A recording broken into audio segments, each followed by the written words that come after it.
बंदी छोड़ सतगुरु रामपाल जी परमेश्वर जी की जय हो। परम पिता परमात्मा सारी सृष्टि के रचनहार कुल मालिक असंख्य ब्रह्मांडों के स्वामी जगत गुरु तीनों लोकों में प्रवेश करके सबका धारण पोषण करने वाले राजाधिराज आत्माधार नाथों के नाथ देवों के देव महादेव सर्वेश्वर महेश्वर मृत्युंजय अजरो अमर आदि अनादि सनातनी प्रभु जगत पिता जगदीश्वर श्री श्री 1008 की उपाधि के वास्तविक अधिकारी अकाल मूर्त सौद स्वरूपी राम वासुदेव सर्वगतम ब्रह्म परम पूज्य प्रथम पूज्य परम संत परम पुरुष परम धनी परम दयालु सत्य कबीर हक्का कबीर अल्लाहु कबीर अल्लाहु अकबर बाखबर अल्लाह ताला जगत के तारणहार जगत के मुक्तिदाता जगत के जगन्नाथ हारे के सहारे हिंदुओं के राम मुसलमानों के अल्लाह सिखों के वाहिगुरु ईसाइयों के मसीह दया के सागर दयानिधि करुणा के सागर करुणानिधि स्वयंभू परिभू संकट मोचन कष्ट हरण मंगल करण दुख भंजन अविगत कबीर निर्विकार निर्विषम परमात्मा अलय अलेख सतगुरु आदि अनादि सतगुरु असली मर्यादा पुरुषोत्तम असली राम असली कृष्ण असली घनश्याम असली मुरारी राजाओं के राजा महाराजाओं के महाराजा शहंशाहों के शहंशाह सम्राटों के सम्राट भगवानों के भगवान अल्लाहों के अल्लाह प्रभुओं के प्रभु मसीहाओं के मसीह सच्चे वाहिगुरु बाबाओं के बाबा पीरों के पीर सेठों के सेठ जगत सेठ सावड़सा सेठ सर्वगुण संपन्न अनंत कोटि कलाओं के स्वामी अनंत कोटि ब्रह्मांडों के नायक योगियों में महायोगी ध्यानियों में महाध्यानी सिद्धों में परम सिद्ध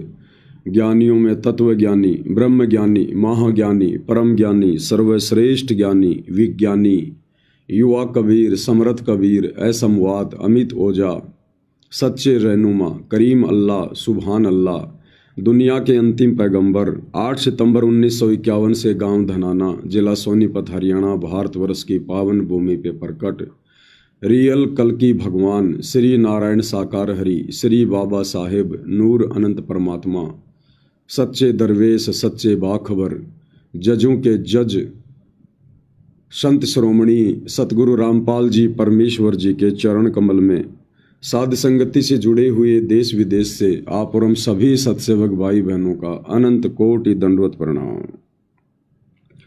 सच्चाई भाई और बहनों, बहुत बड़ी दया बहुत बड़ी मेहर पूज्य गुरुदेव भगवान की परमेश्वर रामपाल जी की, जिनके शुभ आशीर्वाद से विशेष आशीर्वाद से आप और हम सभी भाई बहन साध संगति से जुड़कर हर प्रकार से मर्यादाओं में रहते हुए संघर्ष करते हुए इस सतभक्ति मार्ग पर अपनी आत्मा के कल्याण हेतु दृढ़ता के साथ निरंतर आगे की ओर बढ़ रहे हैं।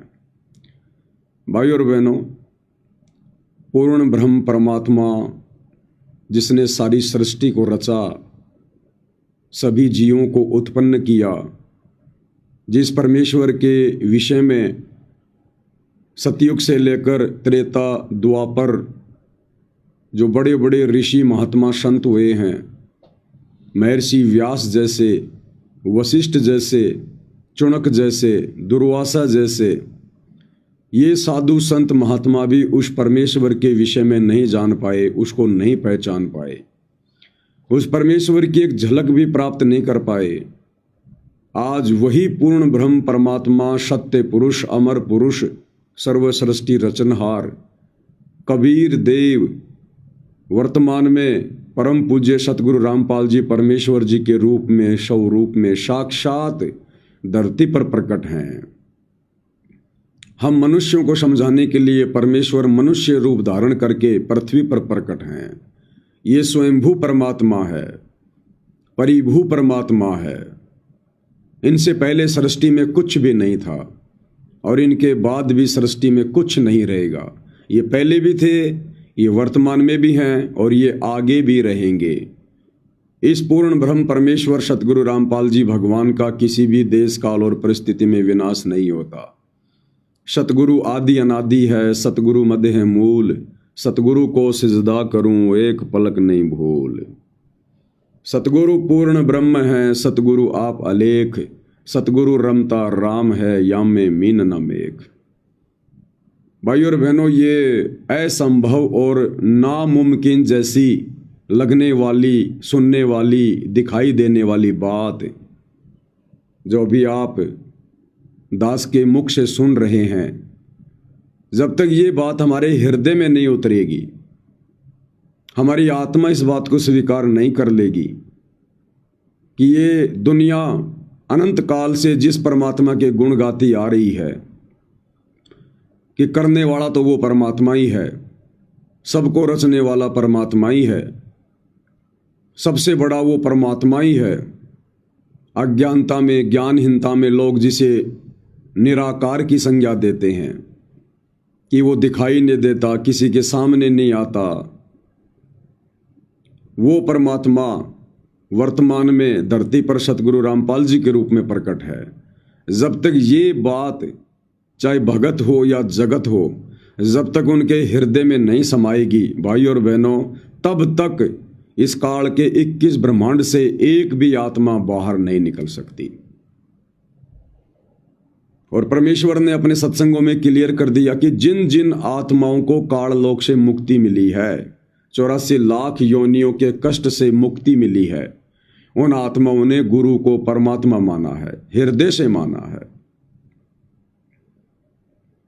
और ये जो प्रोसीजर है गुरु को परमात्मा मानकर भक्ति करने की, ये भाई और बहनों चारों युगों में, केवल कलयुग का जो ये वर्तमान समय चल रहा है, जिसको बिचली पीढ़ी कहते हैं, जो पूर्व निर्धारित समय होता है मोक्ष का, केवल इसी समय में, और वो भी चंद आत्माएं ही समझ पाती हैं, यानी मुट्ठी भर आत्मा, कोई कोई बिरले संत साधु जन महात्मा सतगुरु की शरण में आने के बाद इस भेद से परिचित होते हैं, इस गूढ़ ज्ञान से परिचित होते हैं। अन्यथा सतगुरु की शरण में आने के बाद भी सतगुरु को मानुष मानकर, अपने जैसा एक प्राणी मानकर, माँ के गर्भ से जन्म लिया हुआ, जेर में लिपटकर बाहर आया हुआ एक व्यक्ति मानकर, और उनके शरण में आने के बाद भी सतभक्ति मार्ग से वंचित रह जाते हैं। तो ये दुनिया वाले तो एक मनुष्य रूप में, संत रूप में लीला कर रहे, इस लीलाधर सतगुरु रामपाल जी को कहां से परमात्मा मानेंगे। हाँ, अपने स्वार्थ के लिए तो लोग गधे को भी बाप बना लेते हैं, कोई बड़ी बात नहीं है। जिस प्रकार वर्तमान में हरियाणा के कुछ गांवों की बाढ़ का पानी निकाला जा रहा है सतलोक आश्रम मैनेजमेंट हरियाणा के द्वारा, और गांव वाले कह रहे हैं कि संत रामपाल जी तो भगवान है, परमात्मा है, तो ये कोई बड़ी बात नहीं है भाई और बहनों। ये तो पुरानी कहावत है कि मुसीबत में तो आदमी गधे को भी बाप बना लेता है। फिर सतगुरु रामपाल जी तो हैं ही सबके बाप, फिर इनको बाप कहना कौन सी बड़ी बात है। लेकिन ये अपने स्वार्थों की वशीभूत होकर गुरु को परमात्मा मान लेना, संत रामपाल जी को भगवान भगवान कहना, मसीहा कहना, इससे हमारा भला नहीं होगा, इससे हमारी आत्मा का कल्याण नहीं होगा।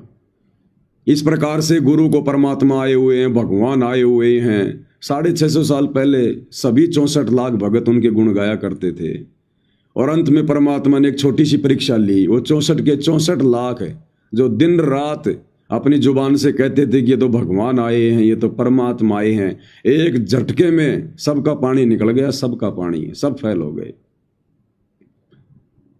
इस रहस्य को और इस असंभव सी दिखाई देने वाली बात को, इस परम सत्य को, कौन सा परम सत्य कि वर्तमान में धरती पर सतगुरु रामपाल जी ही स्वयं पूर्ण ब्रह्म परमात्मा है, कबीर देव है, साक्षात सत्य पुरुष हैं। इस परम सत्य को भाई और बहनों चंद आत्माएं ही हृदय से स्वीकार करेंगी। संत रामपाल जी के लाखों की संख्या में भगत हैं, सब भेड़ चाल में हैं, देखा देखी में हैं, लठ में धूल मार रहे हैं। केवल सत्सेवक भाई बहन जो साध संगति से जुड़े हैं, केवल वही आत्माएं हृदय से ज्ञान को आधार बनाकर सतगुरु को परमात्मा के रूप में स्वीकार करके उन्हें परमेश्वर वाला मान सम्मान देकर वर्तमान में उनकी गैर हाजिरी में घर को आश्रम बनाकर, ज्ञान को आधार बनाकर अपनी भक्ति कर रहे हैं। इस विषय में परमात्मा भी कहते हैं कि बहु जल में बहु काग है, कोई कोई हंस हमार, ए जी साधो कोई कोई हंस हमार, और कहे कबीर धर्मदास से उनका खेवा उतारूं पार। इस भवसागर में, इस भवजल में, काल के लोक में परमात्मा कहते हैं कि हमारे तो कोई कोई भगत हैं, इक्के दुक्के। आदरणीय गरीबदास जी ने भी इस बात को सेकंड किया है, परमेश्वर की इस वाणी का समर्थन किया है कि गुरुपद सेवै बिरला कोई, और जा पर कृपया साहिब की होई। बहुत ही कम आत्माएं होंगी जो गुरु को परमेश्वर मानकर, और गुरु जो भक्ति की पद्धति बताएगा, जो विधि बताएगा कि गुरु को ही परमात्मा मानकर भक्ति करनी पड़ेगी, इस विधि से कोई बिरले होंगे जो इस कलयुग की पिछली पीढ़ी में भक्ति करेंगे।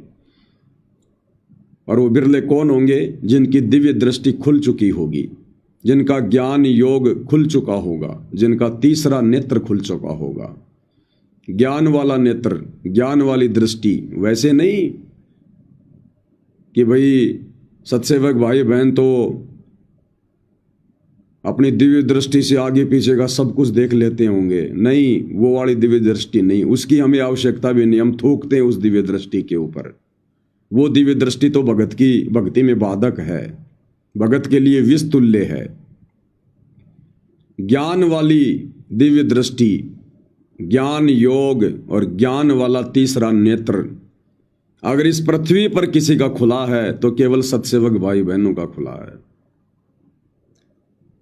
और इसमें भक्ति की कोई उपलब्धि नहीं होती है, इसमें सतगुरु जिस पर मेहर करता है। कहते हैं गुरु मेहर करे तो कागा से हंस बना दे।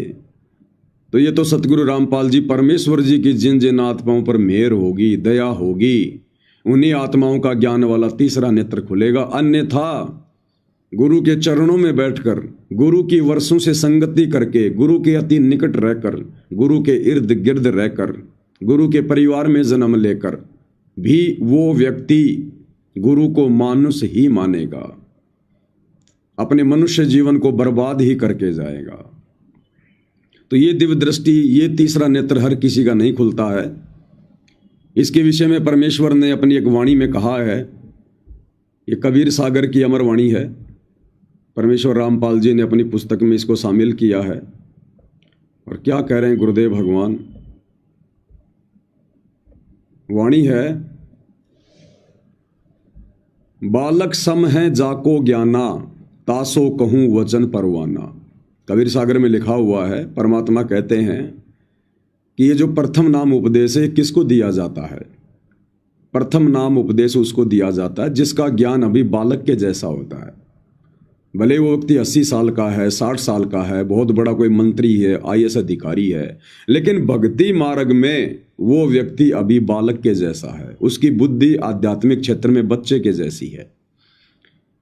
तो परमेश्वर कहते हैं बालक सम है जाको ज्ञाना, ताशो कहूं वचन परमाना। यानी उसको ये प्रथम मंत्र दिया जाता है शुरुआत में, शास्त्र अनुकूल शत भक्ति वाला, जो वर्तमान में परमेश्वर रामपाल जी दे रहे हैं। तो प्रथम मंत्र में जो आत्माएं होती हैं, उनका जो ज्ञान होता है, जो बुद्धि होती है, वो एक बच्चे के जैसी होती है, बालक के जैसी होती है। फिर आगे परमेश्वर कहते हैं, जा कहें सूक्ष्म ज्ञान है भाई, ता कहें सुमरण देऊं लखाई। फिर जिसको उस प्रथम मंत्र की कुछ महीने भक्ति करने के बाद में, जिसकी धीरे धीरे बुद्धि खुलने लग जाती है, जो ज्ञान को समझने लग जाता है, आत्म कल्याण के प्रति चिंतित होने लगता है, यानी इसको सूक्ष्म ज्ञान होने लगता है। सूक्ष्म ज्ञान यानी जो ज्ञान अन्य लोगों को नहीं होता, जगत वालों को नहीं होता, बड़े बड़े पंडितों को, आचार्यों को, शंकराचार्यों को नहीं होता है, बड़े बड़े विद्वानों को नहीं होता है, वो ज्ञान फिर उस भगत को धीरे धीरे धीरे धीरे सतगुरु के सत्संग सुनकर होने लग जाता है। उसको कहते हैं सूक्ष्म ज्ञान होना। तो परमात्मा ने कहा कि फिर दोबारा जो शतनाम दिया जाता है, 2 मंत्र की जो दीक्षा दी जाती है, कहते हैं फिर वो उस भगत को दी जाती है जो धीरे धीरे इस सूक्ष्म ज्ञान को समझने लग जाता है। सूक्ष्म ज्ञान यानी सूक्ष्म वेद को, 5वें वेद को, जो सतगुरु हमें आकर बताते हैं, कबीर सागर के गूढ़ रहस्यों को। फिर तीसरी बार में जो सार नाम है वो किसको दिया जाता है? ज्ञान गम में जा कहें पुनि होई, सार शब्द जा कहें सोई। फिर जो ये सार नाम है, ये उन आत्माओं को दिया जाता है जो आत्माएं इस ज्ञान को धीरे धीरे पकड़ना शुरू कर देती हैं, जो भक्ति मार्ग पर चलना शुरू कर देते हैं। अच्छे से सतगुरु देख लेता है कि अब ये आत्मा भक्ति मार्ग पर डगमग होने वाली स्थिति में बहुत ही कम है, बहुत ही थोड़ी है, फिर उस आत्मा को सार नाम दिया जाता है। लेकिन जो चौथी स्थिति है भाई और बहनों, वो चौथी स्थिति तो कोई बिरले भगत ही प्राप्त करते हैं। चौथी स्थिति क्या है? जा कहें दिव्य ज्ञान परवेशा, ताको है तत्व ज्ञान उपदेशा। फिर जिस आत्मा को ये दिव्य ज्ञान हो जाता है, दिव्य ज्ञान क्या? जिसको अपने गुरु में परमात्मा दिखाई देने लग जाता है, अपने गुरु के अलावा जिसको संसार में कोई भी परम शक्ति दिखाई नहीं देती है। फिर इस ज्ञान आधार से वो आत्मा अपने गुरु को ही प्रथम मानती है, गुरु का ही प्रकट दिवस मनाती है, अन्य किसी दाढ़ी मूंछ वाले नकली कबीर भगवान का प्रकट दिवस नहीं मनाती। एकमात्र अपने गुरु को ही दंडवत प्रणाम करेगी, एकमात्र अपने गुरु का ही फोटो अपने घर पर रखेगी, अपने गुरु को भगवान मानकर गीता अध्याय 3 श्लोक 13 के अनुसार उनको भोग लगाएगी। उसे पता चल जाएगा कि भगवान को भोग लगाए बिना जो हम अन्न खा रहे हैं तो पाप खा रहे हैं। फिर वो भोग की आरती के साथ में, अन्नदेव की आरती के साथ नहीं, भोग की आरती के साथ, आज लग्या साहिब को भोग दीन के टुकड़े पानी का, कोई जग्या पुरबला भाग, इस वाली आरती के साथ में फिर वो आत्मा विधान अनुसार अपने गुरु को पूर्ण ब्रह्म परमात्मा मानकर उनको भोग लगाकर ही अन्न ग्रहण करेगी। वो अन्न प्रसाद बन जाता है, पाप नाशक बन जाता है। फिर वो आत्मा गुरु को ही परमात्मा मानकर उनकी आरती उतारेगी। जो आरती पहले वो आत्मा पत्थरों को भगवान मानकर मंदिरों में जा जाके उतारा करती थी, अब वो आत्मा अपने गुरु को परमात्मा मानकर, कबीर देव मानकर उसकी आरती उतारेगी और केवल अपने सतगुरु की महिमा करेगी। तो ये क्या है? दिव्य ज्ञान प्रवेश हो गया उस आत्मा के हृदय में। तो परमात्मा कहते हैं जा कहें दिव्य ज्ञान प्रवेशा, ताको है तत्व ज्ञान उपदेशा। फिर वो सतगुरु उस आत्मा को उस तत्व ज्ञान का उपदेश करता है, उस मूल ज्ञान का उपदेश करता है, उस सार ज्ञान का उपदेश करता है। जिस मूल ज्ञान और सार ज्ञान के विषय में परमात्मा ने 650 साल पहले कहा था कि धर्मदास मेरी लाख दुहाई, ये सार ज्ञान, ये मूल ज्ञान कहीं बाहर न जाई। तो ये मूल ज्ञान परमात्मा सार्वजनिक नहीं करते, अपने हर शिष्य को नहीं बताते, सत्संगों में खुलासा नहीं करते।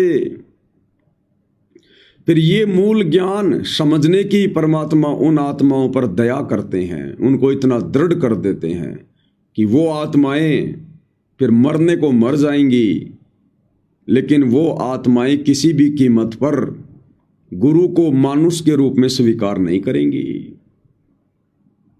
किसी भी कीमत पर अपनी भक्ति मर्यादा नहीं टूटने देंगी। उसको कहते हैं दिव्य ज्ञान प्रवेशा। बाकी ज्ञान तो सतगुरु ने पूरी संगत को दिया, वर्तमान में सतगुरु रामपाल जी ने तत्व ज्ञान तो सभी को दे दिया, लेकिन वो दिव्य ज्ञान परमेश्वर सत्संगों में नहीं देते। और उसी को कहते हैं कि वो ना वो सुनने में आता ना पढ़ने में आता। बहुत सारे नकली कबीर पंथी अपना धंधा चमकाने के लिए जो कह देते हैं ना कि भाई वो जो शब्द है वो शब्द ना लिखने में आता, ना पढ़ने में आता, ना सुनने में आता, कहन सुनन से न्यारा है, तो वो है दिव्य ज्ञान प्रवेश जो सतगुरु ही करवाता है, जो सतगुरु की पुस्तकों में नहीं मिलेगा, इन चारों वेदों में नहीं मिलेगा, इन अक्षरों में लिखा हुआ नहीं मिलेगा। उस दिव्य ज्ञान की अनुभूति सतगुरु आशीर्वाद से वो मर्यादित और गुरु को परमात्मा मानने वाली आत्मा ही कर सकती है। जिस प्रकार कोई गूंगा व्यक्ति कोई बहुत ही मीठी वस्तु खाए और उसकी इच्छा होती है कि मैं कैसे इसका गुणगान करूं, लेकिन वो नहीं कर सकता, क्योंकि उस दिव्य ज्ञान का केवल अनुभव किया जा सकता है, उसको हृदय में समाया जा सकता है, उसका बखान नहीं किया जा सकता। दूसरा कोई समझेगा भी नहीं जब तक उसको उसी तरह से उस दिव्य ज्ञान की सतगुरु आशीर्वाद से अनुभूति नहीं होगी। अब मैं गुड़ खा के गुड़ का वर्णन कर रहा हूं, जिसने गुड़ खाया ही नहीं वो केवल सुन सकता है, वो अनुभव नहीं कर सकता, उसका स्वाद नहीं ले सकता वो। और जिसने खा लिया उसकी स्थिति फिर गूंगे जैसी हो जाती है। फिर वो क्या बताए उसके बारे में, दुनिया मानेगी नहीं, स्वीकार ही नहीं करेगी, दुनिया के गले नहीं उतरेगी। तो वर्तमान में तीसरा ज्ञान नेत्र खोलकर, दिव्य दृष्टि खोलकर, उस दिव्य ज्ञान को सतगुरु रामपाल जी परमेश्वर जी ने अपने सत्सेवक बच्चों के हृदय में उतार दिया है, जो दिन रात उस परमेश्वर की महिमा करने में लगे हुए हैं, सतगुरु रामपाल जी की महिमा में लगे हुए हैं। अब दुनिया कहाँ समझेगी भाई और बहनों, दुनिया का ज्ञान तो बालक जैसा है, बच्चे जैसा है। तो ये है वो चौथी स्थिति, हम हैं शब्द, शब्द हम माही, और हमसे भिन्न और कछु नाई। गुरुदेव कहते हैं कि मैं ही वो शब्द, जिस शब्द से पूरी सृष्टि रची गई है, जिस शब्द से तुम आत्माओं को सतलोक में उत्पन्न किया गया था, जिस शब्द से ये ब्रह्मा विष्णु महेश बनाए गए हैं, काल और महाकाल बनाए गए हैं, पूरी सृष्टि को रचा गया है, वो शब्द है वो परमात्मा। हम हैं शब्द और शब्द हम माही, और हमसे भिन्न और कछु नाही। तो भाई और बहनों, ये जो दिव्य ज्ञान को हृदय में प्रवेश करवाने वाली जो रजा हुई है, ये केवल साध संगति से जुड़े भाई बहनों के ऊपर हुई है। और इसी विषय में परमात्मा अपने शब्द में भी कहते हैं कि तत्व भेद एक न्यारा रे साधु भाई, तत्व भेद एक न्यारा, तत्व भेद एक न्यारा रे साधु भाई, तत्व भेद एक न्यारा। एक तो होता तत्व ज्ञान, जो गुरुदेव पिछले 35 वर्षों से दे रहे हैं, संगत को दे रहे हैं, वो है तत्व ज्ञान। शास्त्रों की जानकारी, कबीर सागर को दिखाना, सूक्ष्म वेद को समझाना, सृष्टि रचना के विषय में बताना, ये है तत्व ज्ञान। इसके अलावा एक और है, वो है तत्व भेद। उस तत्व ज्ञान का भी निष्कर्ष तो कहते तत्व भेद एक न्यारा रे साधो भाई, तत्व भेद एक न्यारा। और उसको कौन समझेगा? सारी संगत नहीं समझेगी। समझेगा कोई गुरुमुख प्यारा, तत्व भेद एक न्यारा। उस तत्व भेद को तो कोई गुरुमुख प्यारा भगत ही समझेगा। और गुरुमुख प्यारा भगत कौन होगा? जो गुरु को ही परमात्मा मानेगा, गुरु को ही परमेश्वर मानेगा, गुरु को मानुष नहीं मानेगा। वो माँ के गर्भ से जन्म लिया हुआ कर नहीं मानेगा। चाहे गुरु अपने मुख से कहो कि मेरा जन्म हुआ है, मेरे माता पिता हैं, मेरा किसान परिवार में जन्म हुआ है, गुरु चाहे लाख बार कहे अपने आप को छुपाते हुए, लेकिन जिस आत्मा के हृदय में गुरु ने वो दिव्य ज्ञान प्रवेश करवा दिया, उस तत्व भेद को उस आत्मा के हृदय में डाल दिया, फिर वो आत्मा भाई और बहनों इन चीज़ों पर ध्यान नहीं देती। तो ये जो अनमोल रजा है, अनमोल मेहर है, ये केवल सत्सेवक भाई बहनों पर हुई है। और वही आत्माएं असल में गुरु की महिमा करने की अधिकारी होती हैं। गुरु अपनी महिमा का भूखा नहीं है, लेकिन गुरु जब उन आत्माओं के मुख से अपनी महिमा सुनता है, जो आत्माएं काम, क्रोध, लोभ, अहंकार से दूर होकर, विषय वासनाओं से दूर होकर और हृदय से गुरु को परमात्मा मानकर और संसार से पीठ फेर कर और केवल अपने गुरु को ही अपना परम सहारा मानकर और अपने आत्म कल्याण के लिए, टारगेट फिर एक ही हो जाएगा उस आत्मा का। ये कोठियां बनाना, बड़ी बड़ी गाड़ियां खरीदना, बड़े बड़े बिजनेस सेट करना, दुनिया को दिखावत की चाहत रखना, अपने नाम की चाहत रखना, मान बढ़ाई, राग द्वेष, जब इन सब चीज़ों से वो आत्मा दूर हट जाएगी, तब ऐसी आत्मा के मुख से जो महिमा की जाती है, पाक और शुद्ध महिमा, गुरु को भगवान मानकर, तब गुरुदेव भगवान उस आत्मा के मुख से महिमा सुनकर गदगद होते हैं, गदगद। और उस आत्मा पर बेहिसाब परमेश्वर अपना प्यार फैलाते हैं, बेहिसाब। कहते हैं नुक्ते ऊपर रिझे गारे, करोड़ कर्म जल जाएं तुम्हारे। फिर वो नुक्ता बनेगा उस भगत का। और ये दया केवल सत्सेवक भाई बहनों पर हुई है, सत्सेवक भाई बहनों पर। और दूसरी तरफ भाई और बहनों, हमारे ही बड़े भाई सतलोक आश्रम वाले, जो हम सत्सेवकों से कई वर्षों पहले सतगुरु से जुड़े हुए हैं, जिन्होंने सतगुरु के घर में जन्म लिया, उनके बेटा बेटी बन के जन्म लिया, उनके रिश्तेदारों के रूप में जन्म लिया, और जो 30-30 वर्षों से सतगुरु के साथ में रहकर सेवा कर रहे हैं, आज वो आत्माएं अपना बना बनाया काम बिगाड़ रही है, सिर्फ और सिर्फ गुरु को मानुष मानने के चलते। क्योंकि परमेश्वर के वचन अटल हैं। गुरुदेव ने अपने सत्संगों में जो बातें फरमा दी वो परम सत्य है, कोई माई का लाल उनको काट नहीं सकता। एक एक वचन परम सत्य, क्योंकि ये परमेश्वर के मुख कमल से बोले जा रहे हैं। और परमात्मा सतगुरु, सतगुरु का मतलब जो सत्य कहता है, सत्संग यानी सत्य, जो सत्य कहता है वो सतगुरु है, और सत्संग सतगुरु ही कर सकता है। तो सतगुरु ने अपने सत्संगों में क्लियर कर रखा है कि जो व्यक्ति गुरु के साथ भी रहते हैं और यदि वो गुरु को मानुष मानकर भक्ति कर रहे हैं, तो उन आत्माओं के मन में कभी न कभी दोष आएगा। और यही कारण है भाई और बहनों, सतगुरु की सबसे ज्यादा संगति करने के बावजूद भी सतलोक आश्रम मैनेजमेंट हरियाणा, गुरुदेव का कलयुगी परिवार, उनके बेटा बेटी, भाई बंधु, रिश्तेदार, आश्रमों में रहने वाले ये कोऑर्डिनेटर, आश्रम संचालक, ये सब सतगुरु के नजदीक रहा करते थे। और नजदीक रहने के कारण भाई और बहनों ये सतगुरु को जान नहीं पाए, पहचान नहीं पाए, क्योंकि दीपक के नीचे हमेशा अंधेरा रहता है। घर का जोगी जोगना, बाहर का जोगी सिद्ध।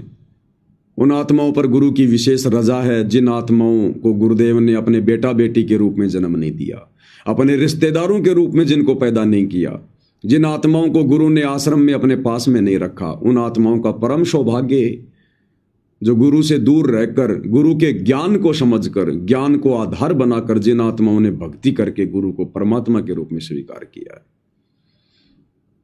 अन्यथा आज वर्तमान में सतगुरु रामपाल जी परमेश्वर जी की सबसे बड़ी बदनामी का कारण, देश दुनिया में उनकी निंदा का कारण वही भगत बने हुए हैं जो भगत दिन रात उनके साथ में रहते हैं, उनके साथ में रहा करते थे। उनके बेटा बेटी, भाई बंधु, रिश्तेदार, ये कोऑर्डिनेटर सबसे बड़ी निंदा का कारण बने हुए हैं। और भाई और बहनों, परसों की तारीख में तो इन्होंने तोड़ पाड़ दिया, तोड़ पाड़ दिया इन्होंने हद पार कर दी गुरु को मानुष मानने की, गुरु को मानुष मानने की।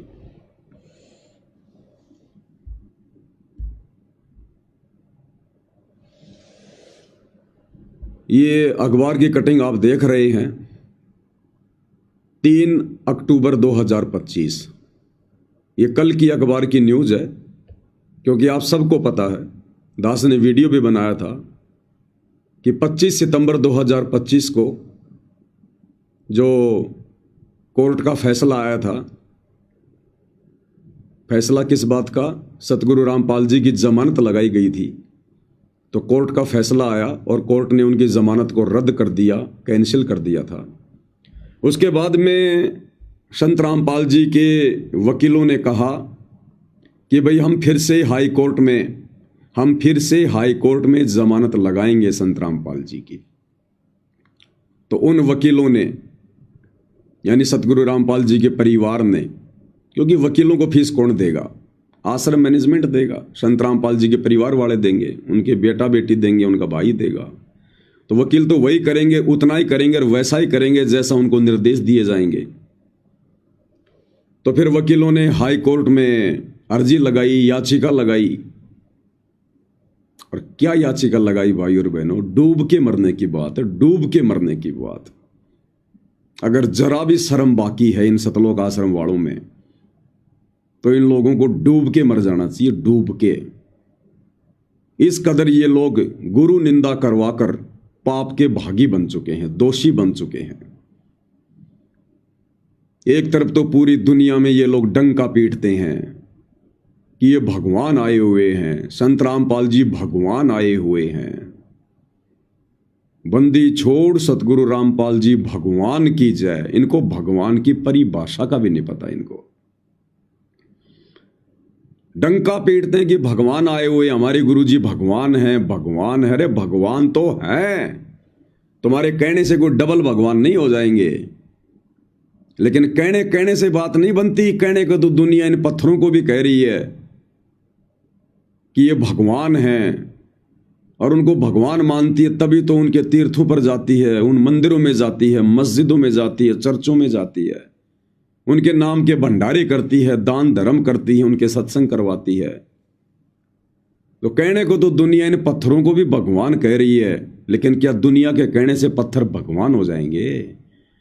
तो इसी प्रकार कहने को तो ये सतलोक आश्रम वाले, गुरुदेव के बेटा बेटी, भाई बंधु रिश्तेदार और ये लाखों की मूढ़ संगत भेड़ चाल में जो चल रही है, ये भी कहने को तो अपने गुरु को भगवान कह रही है, लेकिन इनके कहने मात्र से इनको कोई फायदा नहीं होने वाला।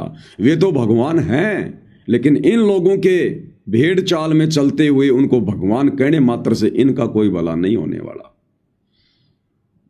और जो कार्य भाई और बहनों हाई कोर्ट में याचिका लगाकर संत रामपाल जी की तरफ से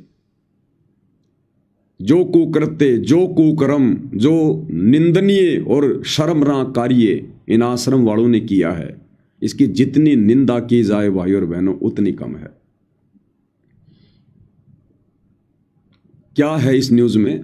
इन्होंने जो याचिका लगाई हाई कोर्ट में, तो कल मीडिया के माध्यम से उसका जवाब आ गया है। तो इन सतलोक आश्रम वालों ने क्या याचिका लगाई है? रामपाल का आश्वासन, यानी सतगुरु रामपाल जी की तरफ से याचिका लगाई गई है। रामपाल का आश्वासन, कभी कोर्ट की अवमानना नहीं होगी। अदालत की अवमानना का सामना कर रहे बरवाड़ा स्थित सतलोक आश्रम के प्रमुख रामपाल और उनके सहयोगियों को घटना पर पछतावा है। यानी सतलोक आश्रम मैनेजमेंट हरियाणा वालों ने जो आरोप लगाए थे बरवाला कांड को लेकर प्रशासन पर कि ये बरवाला कांड प्रशासन ने करवाया है, इस बरवाला कांड के दोषी प्रशासन वाले हैं। और जो जजों के खिलाफ जो पुस्तकें लिखी थी कि जज भ्रष्ट हैं, कि बरवाला कांड के दोषी जज हैं, न्यायपालिका है, हमारे साथ में जबरदस्ती कर रही है, हम भक्तों का कोई दोष नहीं है। फिर उसके बाद जब मीडिया ने तरह तरह की बातें उछाली संत रामपाल जी को लेकर, तो ये आश्रम वाले कहा करते थे कि मीडिया झूठ बोल रही है, मीडिया गलत है, संत रामपाल जी दोषी नहीं है, ये बरवाला कांड तो बीजेपी सरकार ने करवाया है। ये बरवाड़ा आश्रम के जो प्रवक्ता हैं, ये चीख चीख के कहा करते थे कांग्रेस की रैलियों में कि बरवाला कांड के मुख्य दोषी ये बीजेपी सरकार है। फिर इन धर्म गुरुओं के ऊपर भी दोष मढ़ा जाता था कि बरवाला कांड में धर्म गुरुओं की भूमिका है, ये धर्म गुरु दोषी हैं, इन्होंने बरवाला कांड कराया है सरकार के साथ मिलकर।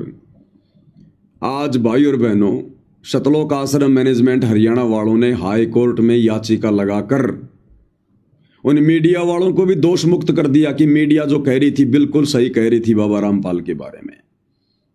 प्रशासन भी बिल्कुल सही है, प्रशासन का भी कोई दोष नहीं है किसी प्रकार का बरवाला कांड में, और जजों का भी कोई दोष नहीं है किसी प्रकार का बरवाला कांड में। आज वो काम कर दिया इन्होंने, बाबा रामपाल की पूरे हरियाणा में इन्होंने थू थू करवा दी, थू थू। और एक बार समाज को ये कहने का मौका दे दिया कि भाई देख लो, आखिर बाबा रामपाल ने प्रशासन के आगे घुटने टेक ही दिए। देख लो, ये भगत कहा करते, यो भगवान आ रहा है, यो परमात्मा आ रहा है। आज इस परमात्मा ने जज के सामने घुटने टेक दिए। एक बार फिर से पूरे हरियाणा में ये बात जोर शोर से चर्चा का विषय बन गई है कि या है बाबा रामपाल की औकात, या है इन आश्रम वालों की औकात। हम तो पहले ना कहा करते थे। आज उन दुनिया वालों को एक बार फिर से बोलने का मौका दे दिया इन सतलोक आश्रम वालों ने। क्या करवा कर? हाई कोर्ट में ये याचिका लगाकर। क्या याचिका लगाई इन्होंने? इन्होंने हाई कोर्ट में ये याचिका लगाई है कि संत रामपाल जी को और उनके भक्तों को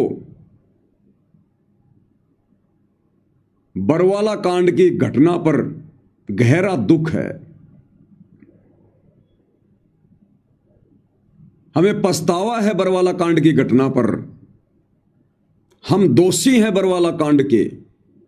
घुटने टिकवा दिए जज के आगे, प्रशासन के आगे भक्तों ने अपने भगवान के, याचिका लगाकर उनकी तरफ से कि संत रामपाल जी को और उनके भक्तों को बरवाला कांड की घटना पर पछतावा है कि हमने बरवाला कांड में ऐसा कार्य नहीं करना चाहिए था। हमने बरवाला कांड में भक्तों को कमांडो नहीं बनाना चाहिए था। हमने भक्तों को प्रशासन के साथ में लड़ने झगड़ने के लिए खड़ा नहीं करना चाहिए था। हम लोगों ने कोर्ट की अवमानना नहीं करनी चाहिए थी।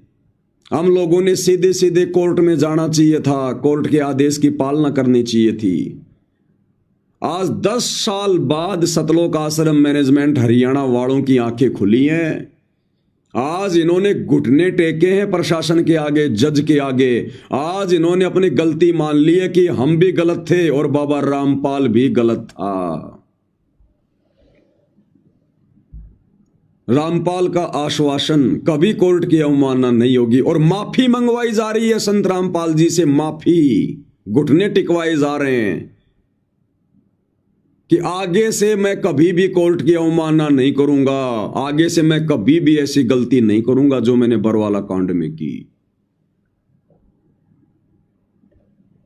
बाबा रामपाल का आश्वासन, कभी कोर्ट की अवमानना नहीं होगी। यानी मैंने पहले कोर्ट की अवमानना की है, यह साबित करवा दिया आश्रम वालों ने कि बरवाला कांड का दोषी बाबा रामपाल है और हम भगत हैं।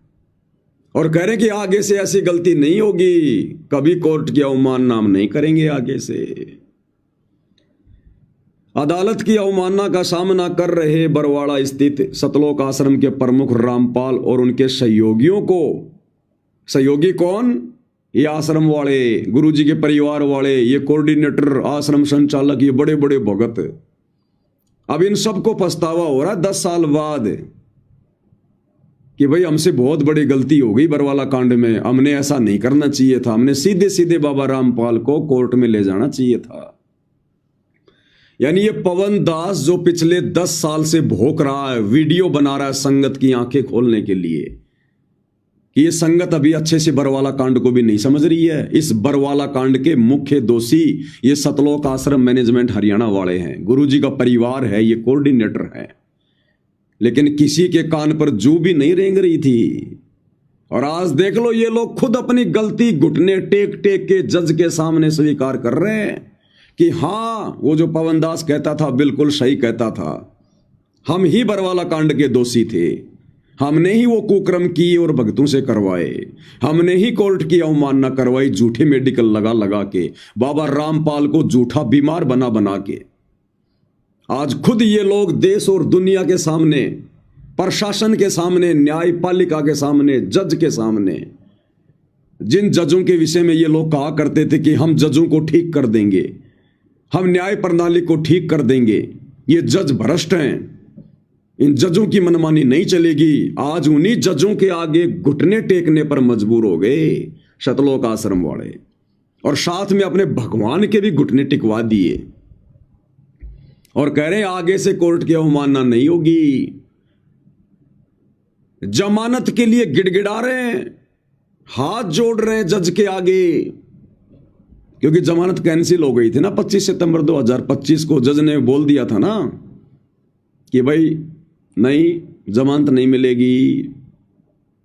तो ये आश्रम वाले जमानत के लिए गिड़गिड़ा रहे हैं और अंत में भगवान के भी घुटने टिकवा दिए, अपने गुरु के भी घुटने टिकवा दिए, गुरु को भी बरवाला कांड का दोषी बना दिया।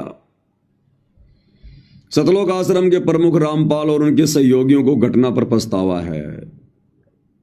पछतावा मतलब कि सब हमने गलती की थी। भाई पछतावा किसको होगा? जिसने गलती की होगी। भाई जिसने गलती नहीं करी वो फालतू की माफी क्यों मांगेगा? मांग ही नहीं सकता। तो पछतावा है, इसका मतलब गलती हुई है। आरोपियों ने कोर्ट को आश्वासन दिया कि भविष्य में किसी भी परिस्थिति में इस तरह की गलती नहीं होगी। ये आश्रम वाले कह रहे हैं कि हमसे और बाबा रामपाल से बरवाला कांड में जो गलती हो गई, कहते हैं अब हम आगे से कभी भी ऐसी गलती नहीं करेंगे। हम हाथ जोड़ते हैं आपके आगे, हमें भीख दे दो, हमें भिक्षा दे दो, हम पे दया करो, हमें जमानत दे दो। वे अदालत और उनके आदेशों की गरिमा का सम्मान करेंगे। 2014 बरवाला कांड में कहां चला गया था तुम्हारा ये ज्ञान योग, तुम्हारा ये तत्व ज्ञान? अरे ये बुद्धि तुम्हें उस समय क्यों नहीं आई? क्यों काल प्रेरणा से तुम्हारे अंदर अभिमान जागृत हो गया था, अहंकार जागृत हो गया था? हैं? उस समय तुम्हारी वो अफलातुनी कहां चली गई? जो उस समय तुम बन रहे थे अफलातुन, अब क्या हुआ? बस इतनी औकात है क्या? अरे इतनी औकात है क्या? अंत में घुटने टेक दिए तुमने। फिर क्यों इतना ड्रामा किया 10 साल से? उसी समय घुटने टेक देते, कम से कम 10 साल तक गुरु को जेल में तो नहीं रहना पड़ता, इतनी बदनामी का सामना तो नहीं करना पड़ता। दूसरी न्यूज दिखाते हैं आपको। जम के बेइज्जती, जम के बदनामी करवाई है पूरी हरियाणा में संत रामपाल जी की। घर घर में थू थू हो रही है, घर घर में थू थू। ये देख लो भाई, हम तो पहले ना कर रहे थे, अंत में बाबा रामपाल ने हार माननी पड़ेगी। ये बरवाला कांड का दोषी बाबा रामपाल है, क्योंकि दुनिया तो बाबा रामपाल को ही जानती है। दुनिया क्या जाने उनके बेटा बेटी भाई बंधुओं को, इन कोऑर्डिनेटरों को। आश्रम तो बाबा रामपाल के नाम पे ना, प्रवचन तो बाबा रामपाल करता है ना, गिरफ्तार करने के आदेश तो बाबा रामपाल के थे ना। तो दुनिया तो बाबा रामपाल को ही दोषी मानेगी। दूसरे अखबार की क्या न्यूज है? अवमानना मामले में रामपाल व उसके साथी माफी मांगने को तैयार। यानी कोर्ट में जज के आगे गिड़गिड़ाने को तैयार है बाबा रामपाल। अपनी जमानत की भीख मांग रहा है बाबा रामपाल जजों के सामने। पूरे हरियाणा में हर नुक्कड़ पर, हर गली में, हर चौराहे पर, हर दुकान पर, हर घर में अखबार तो सभी मंगवाते हैं। और उन अखबारों की क्या सुर्खियां हैं ये कि बाबा रामपाल माफी मांगने को तैयार है। अरे माफी कौन मांगेगा जो गलत है?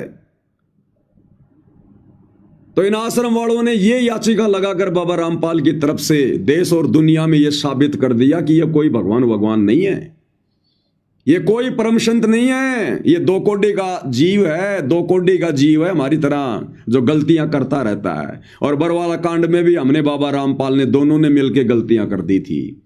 और आज 10 साल बाद बाबा रामपाल को और हम सतलोक आश्रम वालों को उन गलतियों का एहसास हो रहा, में पछतावा हो रहा है। और आज हम अपनी उस गलती की माफी मांगते हैं और कोर्ट से जमानत की भीख मांगते हैं। इन्होंने भिखारी बना दिया संत रामपाल जी को, भिखारी। इसको कहते हैं गुरु को मानुष मानना, ढंग से मानुष मानना। अवमानना मामले में रामपाल व उसके साथी माफी मांगने को तैयार। चंडीगढ़ कोर्ट के आदेशों की अवमानना का सामना कर रहे रामपाल व उसके साथी अब अपना दोष स्वीकार करने व माफी मांगने को तैयार हैं। पंजाब एवं हरियाणा हाई कोर्ट में उनके वकील ने कहा कि आरोपियों को घटना पर पछतावा है। वकील क्या कह रहा है कि आरोपियों को घटना पर पछतावा है। आरोपी कौन? बाबा रामपाल और वो भगत जिनका उस मुकदमे में नाम है। कहते हैं उन आरोपियों को बरवाला कांड की घटना पर पछतावा है और वो माफी मांगने को तैयार है। बाबा रामपाल भी माफी मांगने को तैयार है कि भाई मेरी गलती हो गई बरवाला कांड में, जबकि बाबा रामपाल का बरवाला कांड से कोई लेना देना नहीं है, कोई कनेक्शन नहीं है। जो भी कुछ कर रहे थे लफंडरबाजी उनके परिवार वाले कर रहे थे, ये भगत कर रहे थे।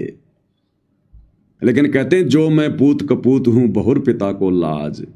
बेटा कितना दुष्ट क्यों ना हो जाए, कितना निकम्मा और कमीना क्यों ना हो जाए, लेकिन अंत में बाप को माफी मांगनी पड़ती है, सर झुकाना पड़ता है।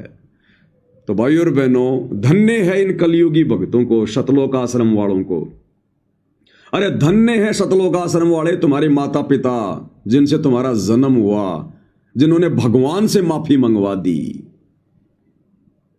जिन्होंने भगवान के हाथ जुड़वा दिए, जज के सामने भगवान को गिड़गिड़वा दिया जिन्होंने। भाई धन्य तुम्हारे माता पिता कलयुगी भक्तों जिनसे तुम्हारा जन्म हुआ। ये दुनिया तुम्हें जब तक ये कलयुग चलेगा, जब तक ये भक्ति चलेगी बच्चा बच्चा तुम्हें याद रखेगा। तुम्हें क्या कह रहे हैं? पंजाब एवं हरियाणा हाई कोर्ट में उनके वकील ने कहा है कि आरोपियों को घटना पर पछतावा है। भाई और बहनों, हर मुकदमे में सतगुरु रामपाल जी भगवान बाइज्जत बरी होती जा रहे हैं। हर मुकदमे में बाइज्जत बरी। और 2 मुकदमों में भी चंडीगढ़ हाईकोर्ट ने संत रामपाल जी की सजा को कैंसिल कर दिया, निलंबित कर दिया। केवल ये देशद्रोह वाला मामला बचा हुआ है एक। अरे नालायको, आश्रम वालों, थोड़ा सा इंतजार और कर लेते। क्यों जल्दबाजी में तुमने गुरु का नाक कटवा दिया, गुरु की बेइज्जती करवा दी पूरे देश और दुनिया के सामने ये याचिका लगाकर? क्या आफत आ गई थी तुम्हें ये याचिका लगाने की, गुरु से माफी मंगवाने की? अरे जब हर मुकदमे में सतगुरु रामपाल जी बाइज्जत बरी होते आ रहे हैं तो क्या इस मुकदमे में बाइज्जत बरी नहीं होते?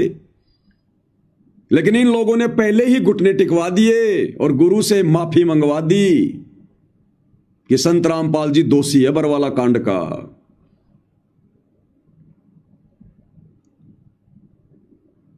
वकील ने कहा कि आरोपियों को घटना पर पछतावा है और वे भविष्य में किसी भी परिस्थिति में इस तरह की गलती दोहराने का साहस नहीं करेंगे। कह रहे बाबा रामपाल और उनके भगत निकट भविष्य में प्रशासन से पंगा लेने की दोबारा गलती नहीं करेंगे, इतनी हिम्मत नहीं करेंगे दोबारा। इसके साथ ही अदालत और उसके आदेशों की गरिमा का सम्मान करेंगे। अरे बरवाला कांड में कर लेते भाई सम्मान है।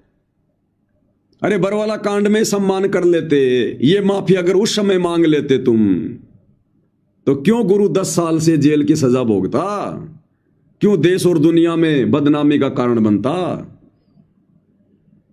हाई कोर्ट ने 2014 में अवमानना की कार्रवाई शुरू की थी। 2014 में जब पुलिस रामपाल को गिरफ्तार करने गई तो उसने गिरफ्तारी का विरोध करने के लिए महिलाओं और बच्चों सहित बड़ी संख्या में भक्तों को इकट्ठा किया। इससे हिंसक झड़पें हुई।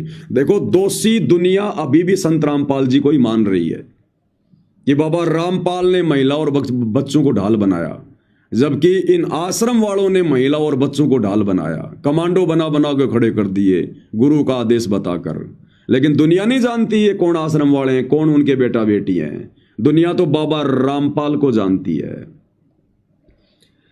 एफआईआर के अनुसार रामपाल ने उस समय 600 से 700 महिलाओं और बच्चों को मुख्य द्वार के बाहर बैठा दिया और 1500 से 2000 युवा लाठी, बम और बंदूक लेकर आश्रम की छत पर तैनात रहे।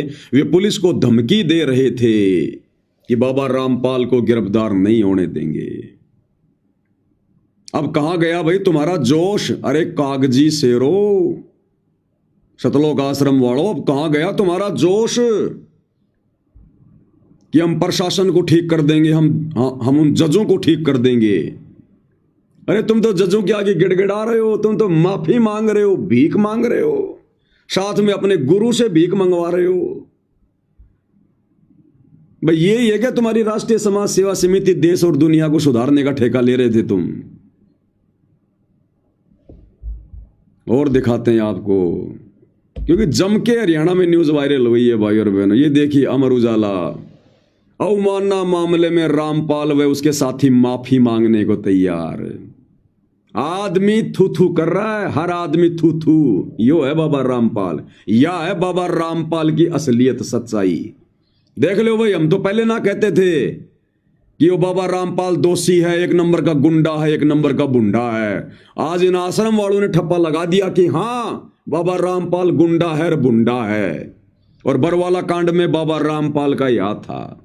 आज इन्होंने खुद हाई कोर्ट में ये याचिका लगवा कर वकीलों के माध्यम से देश और दुनिया में साबित कर दिया कि बरवाला कांड का दोषी ना तो हरियाणा प्रशासन, ना बीजेपी सरकार, ना मीडिया और ना जज। इन्होंने खुद आज अपनी गलती मांग ली 10 साल बाद में कि बरवाला कांड के असली दोषी बाबा रामपाल और बाबा रामपाल के भगत। भाई गुरु तो गुड़ था, चेलों ने शक्कर कर डाली। ये होता गुरु को मानुष मानना। जम के गुरु की बदनामी, जम के गुरु की बदनामी। और बरवाला कांड के समय की ये न्यूज आप जियों को दास दिखाया करता था, उस समय आपकी आंखें बंद थी। क्या कह रहे थे ये सहयोगी, ये आश्रम वाले जो पकड़े गए थे उस समय? इन्होंने अपने बयान दिए, फिर झूठ बोल रहा है रामपाल। खासम खास बोले बाबा ने कहा था बच्चों और महिलाओं को बनाओ ढाल। ये इनके स्टेटमेंट थे उस समय। और जब मैं अखबार की न्यूज दिखाया करता था तो संगत कहती है पवन दास तो पागल हो गया, गुरुद्रोही है, ये झूठी न्यूज दिखा रहा है, हमारे गुरुजी का कोई दोष नहीं है, आश्रम वालों का कोई दोष नहीं है। आज इन अखबारों की हेडलाइनों को इन आश्रम वालों ने सत्य साबित कर दिया। हाई कोर्ट में याचिका लगा के आज ये खुद अपना दोष स्वीकार कर रहे हैं कि बरवाला कांड में अगर कोई दोषी था तो केवल बाबा रामपाल और हम भगत। इन्होंने खुद साबित कर दिया। अरे अगर जज के आगे रोना ही था, गिड़गिड़ाना ही था, माफी मांगनी थी, अपनी गलती स्वीकार करनी थी, तो नालायकों क्यों बरवाला कांड में तुमने 6 आत्माओं को मरवाया? क्यों भक्तों को उकसाकर, जोश दिलाकर, काले कपड़े पहना के, उनको कमांडो बना के क्यों पुलिस वालों के सामने मरने मारने को खड़ा किया? क्यों तुमने अपने सतगुरु की देश और दुनिया में बदनामी करवाई, बेइज्जती करवाई, थू थू करवाई उनकी? अरे तुम्हारा दोगला आचरण तुम्हें ले डूबेगा।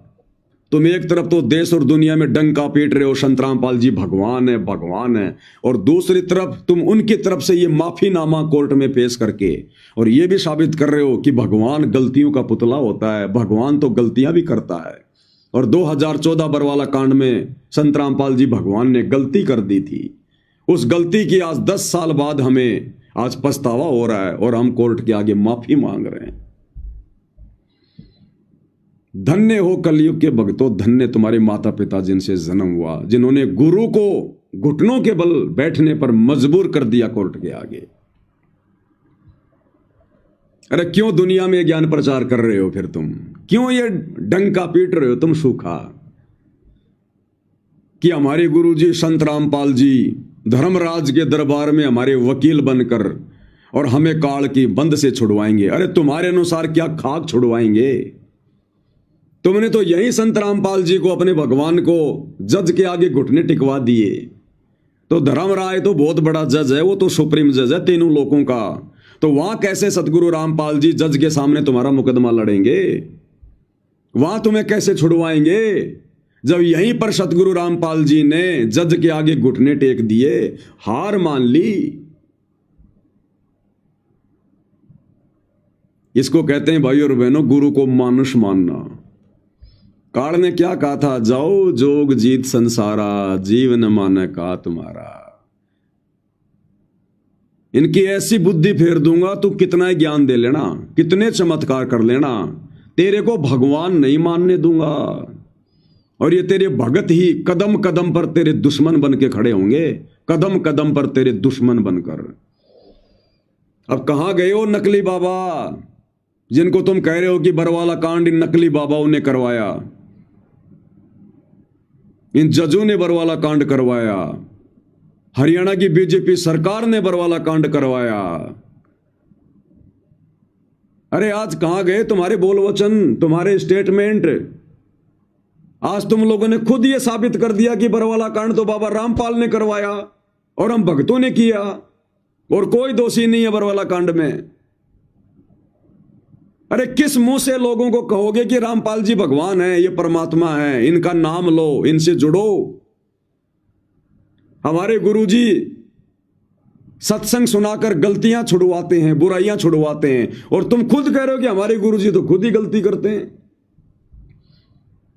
अरे एक तरफ तो कहते हो कि हमारे गुरुजी लोगों के गलत काम छुड़वाते हैं और दूसरी तरफ तुम खुद ये साबित कर रहे हो कि हमारे गुरुजी तो खुद ही गलतियां करते हैं और हमारे गुरुजी ने बरवाला कांड में गलती की थी, उसकी आज गुरुजी माफी मांग रहे हैं कोर्ट के आगे। भाई और बहनों, एक सत्संग में गुरुजी ने बताया एक आदमी को सजा हो गई, उसको दोषी करार दे दिया गया, और जिस दिन उसको सजा सुनानी थी उस दिन उसको राजा के सामने पेश किया गया। राजा ने कहा भाई देख ले, तू दोषी साबित हो गया, अब तेरे को सजा दी जाती है। और तेरे सामने तीन ऑप्शन है, तीन ऑप्शन, जो तेरे को अच्छा लगे वो सजा ले ले। पहली सजा है 20 साल की जेल। दूसरी सजा है शरीर पर 100 कोड़े खाए जाएंगे, तेरे को 100 कोड़े मारे जाएंगे शरीर पर। और तीसरी सजा है 100 प्याज खानी पड़ेंगे तेरे को, 100 प्याज, ओनियन।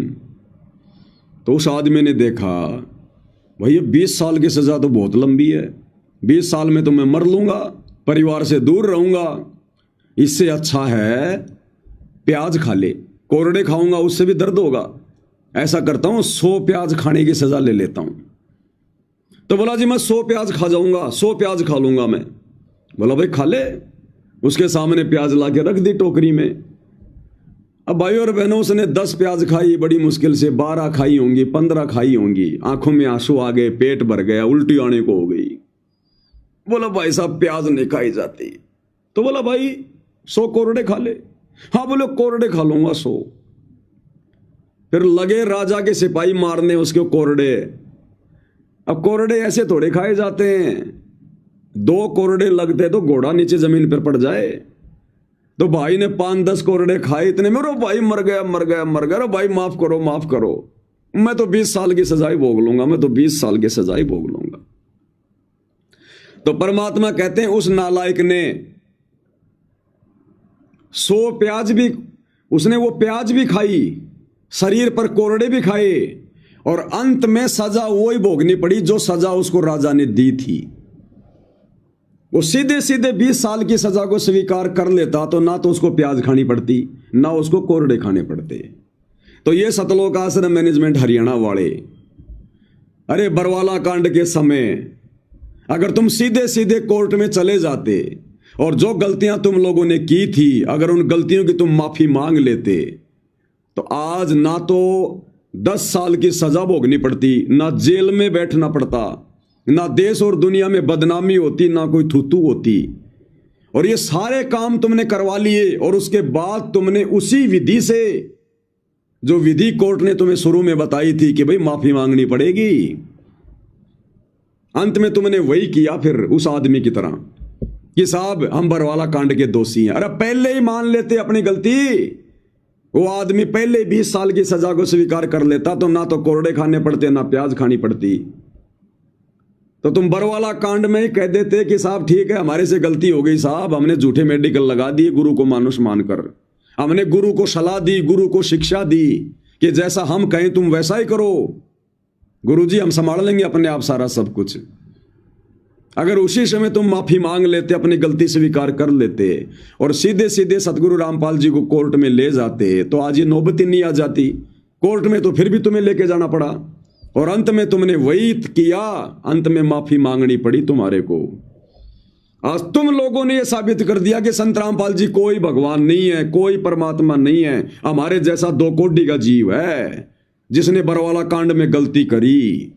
और एक जज के सामने, एक व्यक्ति के सामने, और भगवान को भी हाथ जोड़ने पड़ रहे हैं, जमानत की भीख मांगनी पड़ रही है। अब इससे ज्यादा गुरु को मानुष और क्या मनवाओगे तुम नालायकों। अपना जीवन बर्बाद कर लिया तुम लोगों ने, अपना जीवन बर्बाद कर लिया ये याचिका लगवा कर तुम लोगों ने। अरे जब एक एक करके सभी मुकदमों में संत रामपाल जी बाइज्जत बरी हो रहे हैं तो तुम्हें इतनी जल्दबाजी क्या हो रही थी। अरे माफी मांगनी थी तो तुम लोग मांगते, संत रामपाल जी को क्यों भिखारी बनाया कोर्ट का। उन्होंने क्या गलती करी थी, क्या गलती करी संत रामपाल जी ने। माफी मांगनी थी तो तुम लोग मांगते, दोषी तुम हो भाई। और तुम क्या सोच रहे हो, तुम्हारे इस प्रकार से माफीनामा पेश करने से, गुरुजी को जमानत के लिए जज का भिखारी बनाने से या कोर्ट में जाकर माफी मांग लेने से जमानत हो जाएगी? कभी नहीं होने वाली, कभी नहीं होने वाली। तुम कितना ही घटिया तरीका अपना लो, इस विधि से संत रामपाल जी जेल से बाहर नहीं आएंगे। अगर इस प्रकार जज के आगे हाथ जोड़ के गिड़गिड़ा के जमानत के लिए भीख मांगकर अगर जमानत पर संत रामपाल जी आ गए तो दुनिया कैसे उन्हें परमात्मा मानेगी, कैसे उन्हें भगवान मानेगी, उन्हें मानुष मानेगी। मानुष कि यो भगवान लो भाई, यो है परमात्मा। जज के आगे हाथ जोड़ जोड़ के तो जेल से बाहर आया है, यो भगवान है। खुद तो जेल से बाहर नहीं निकल पाया, अंत में जज के आगे जेल से बाहर निकलने के लिए घुटने टेकने पड़े और कहते हैं हमारे को काल की जेल से बाहर निकालेगा। खुद तो हाथ जोड़ जोड़ के जेल से बाहर आया है। दुनिया परमात्मा मानेगी उन्हें। अरे क्यों अपने गुरु की मिट्टी पलीत करवा रहे हो, क्यों बेइज्जती करवा रहे हो नालायको। अरे परमात्मा हमें सत्संगों में बताते हैं, ये बाकी दुनिया कहती है कि श्री विष्णु जी भगवान है, श्री राम जी भगवान है, परमात्मा है, विष्णु के अवतार हैं। दुनिया राम राम का जय जयकार कर रही है। दुनिया चले ना श्री राम के बिना, राम जी चले ना हनुमान के बिना।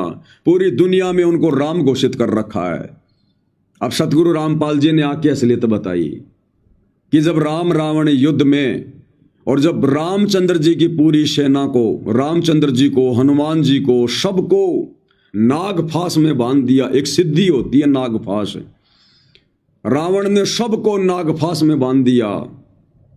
चारों तरफ उनके सरप लिपट गए, उनको बांध लिया जैसे रस्सी से बांध देते हैं, और बेबस हो गए, लाचार हो गए सारे के सारे। उस समय रामचंद्र जी ने अपने वाहन उस गरुड़ पक्षी को याद किया। वो गरुड़ पक्षी आया, अपनी सिद्धि से बहुत सारे गरुड़ उत्पन्न हो गए, और सब ने अपनी उस नुकीली चोंच से उन सर्पों को काट काट के, और जो राम जिसके विषय में कहते थे कि दुनिया चले ना श्री राम के बिना, उस राम को बंधन मुक्त करवाया, उसकी जमानत करवाई उस राम की, रावण की कैद से, सिद्धि से, नागफांस से। और आज जिसकी झूठी महिमा बनी हुई थी आज दुनिया के सामने आ गई। और परमात्मा कहते हैं बंधन काटे विपत में और कठिन कियो संग्राम। यानी रावण ने रामचंद्र जी को नागफांस में बांधकर युद्ध को और ज्यादा रामचंद्र जी के लिए वो कठिन बना दिया। बंधन काटे विपत में कठिन कियो संग्राम। और वो बंधन किसने काटे? रामचंद्र जी को विपत्ति से मुक्त किसने किया? उस गरुड़ पक्षी ने। तो परमात्मा कहते हैं दुनिया वालों अब तो आंखें खोलो, राम कौन है।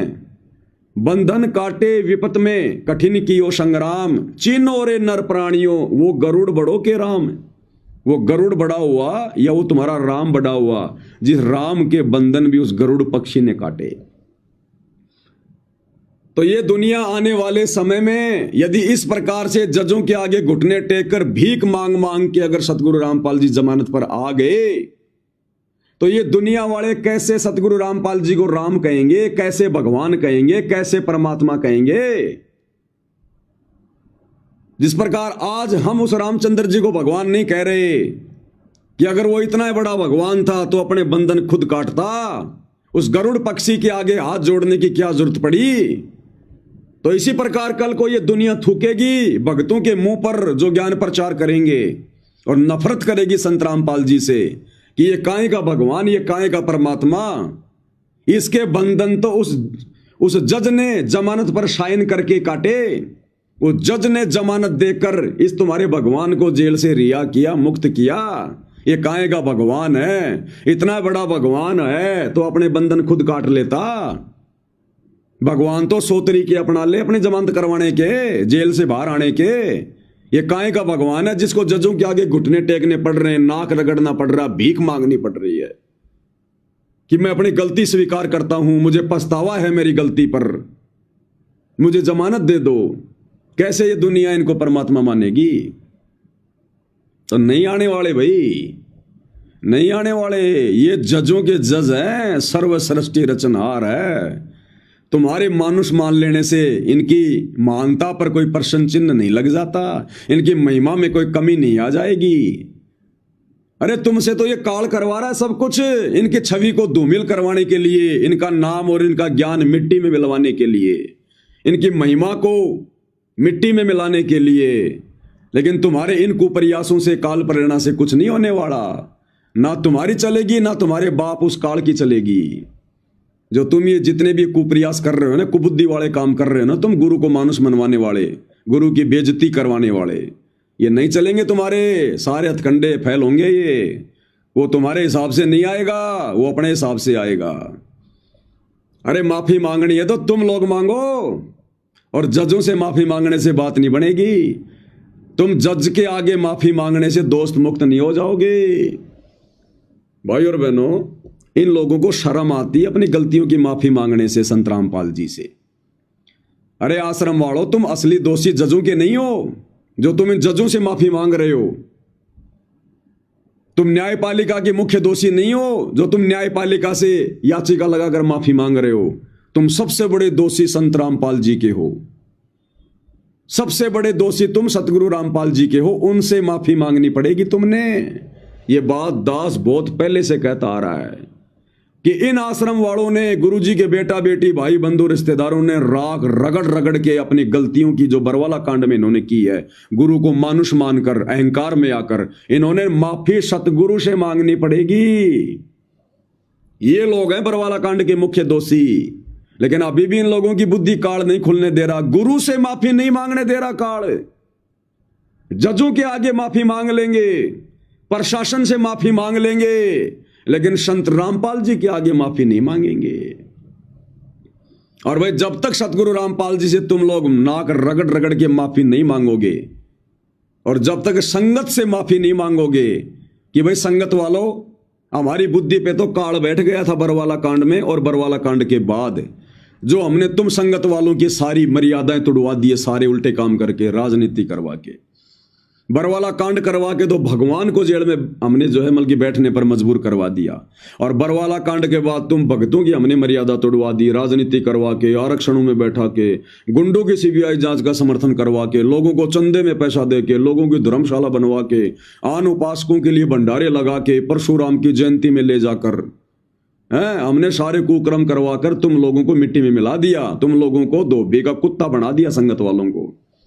तो इन गलतियों के लिए जब तक ये आश्रम वाले माफी नहीं मांगेंगे, ये भगवान जेल से बाहर नहीं आने वाला। ये अपनी मर्जी का मालिक है, बहुत सोच समझ के गया ये। इसने अगर जज के आगे माफी मांग के जेल से बाहर आना होता तो वहीं आश्रम में बैठा बैठा माफी मांग लेता ये। लेकिन ये गलतियां करता नहीं है, ये तो गलतियां करने वालों को सुधारता है। भगवान कभी गलतियां नहीं करता, भगवान से कभी गलतियां नहीं होती। तो ये लोग अभी भी माफी नहीं मांग रहे, अभी भी अपनी हरकतों से बाज नहीं आ रहे। जजों से माफी मांग ली, लेकिन सतगुरु से माफी काल नहीं मांगने देगा। हमें गुरुदेव ने सत्संग में क्या बताया, एक आजाजील नाम का भगत था, और उस समय सतयुग में लंबी लंबी उम्र हुआ करती थी, लाखों साल की। उसने अपने पूरे जीवन काल में लगभग 11 अरब दंडोत प्रणाम किया। 11 अरब, और 11 अरब दंडोत प्रणाम करने से उसका बन गया तप, और उसके बदले फिर उसको स्वर्ग में भेज दिया गया मरने के बाद।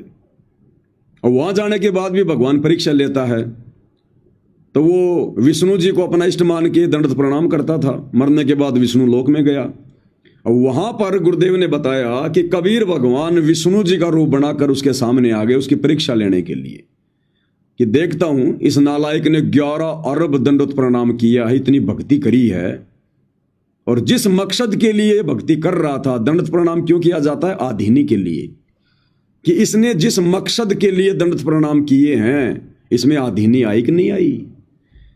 तो विष्णु का रूप बनाकर कबीर भगवान सतगुरु रामपाल जी वहां उसके सामने खड़े हो गए और कहा, भाई अजाजिल, भाई तूने बहुत बंदगी की, भाई वाह, भाई एक काम कर अजाजिल, तेरे अंदर वचन शक्ति आ गई है भाई, दंडोत प्रणाम करने से जुबान सिद्धि आ गई तेरे अंदर। एक काम कर, तू एक लड़का उत्पन्न कर। बोला जी मैं कर सकता हूं? हाँ, बोला कर सकता है। कैसे?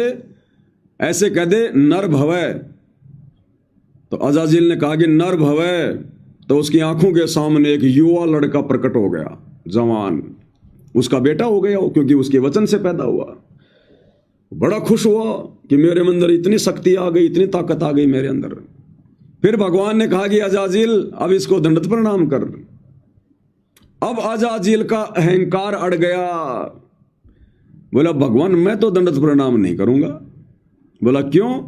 बोला ये तो मेरे वचन से पैदा हुआ, मेरा लड़का है,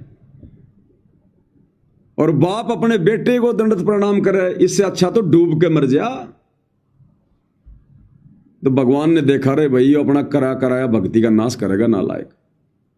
लेकिन परमात्मा दयालु होते हैं, भगवान ने सोचा इसके थोड़ा सा इसको ऑप्शन देते हैं इसको। तो परमात्मा ने क्या किया, बोले चल अजाजिल तेरे को मैं स्वर्ग में घुमा के लाता हूं।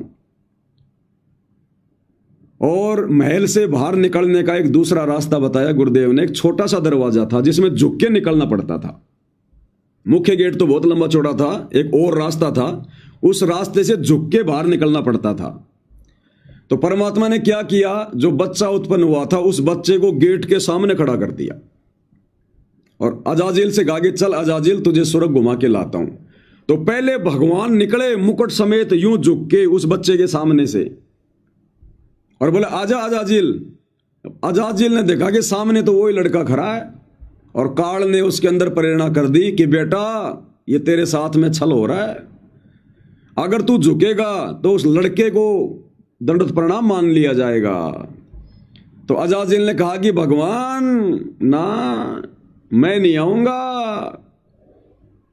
तुम चाहते हो कि मैं इस दरवाजे से झुकूं, सामने वो लड़का खड़ा है उस लड़के को प्रणाम हो जाए, मेरा धर्म भ्रष्ट करना चाहते हो तुम।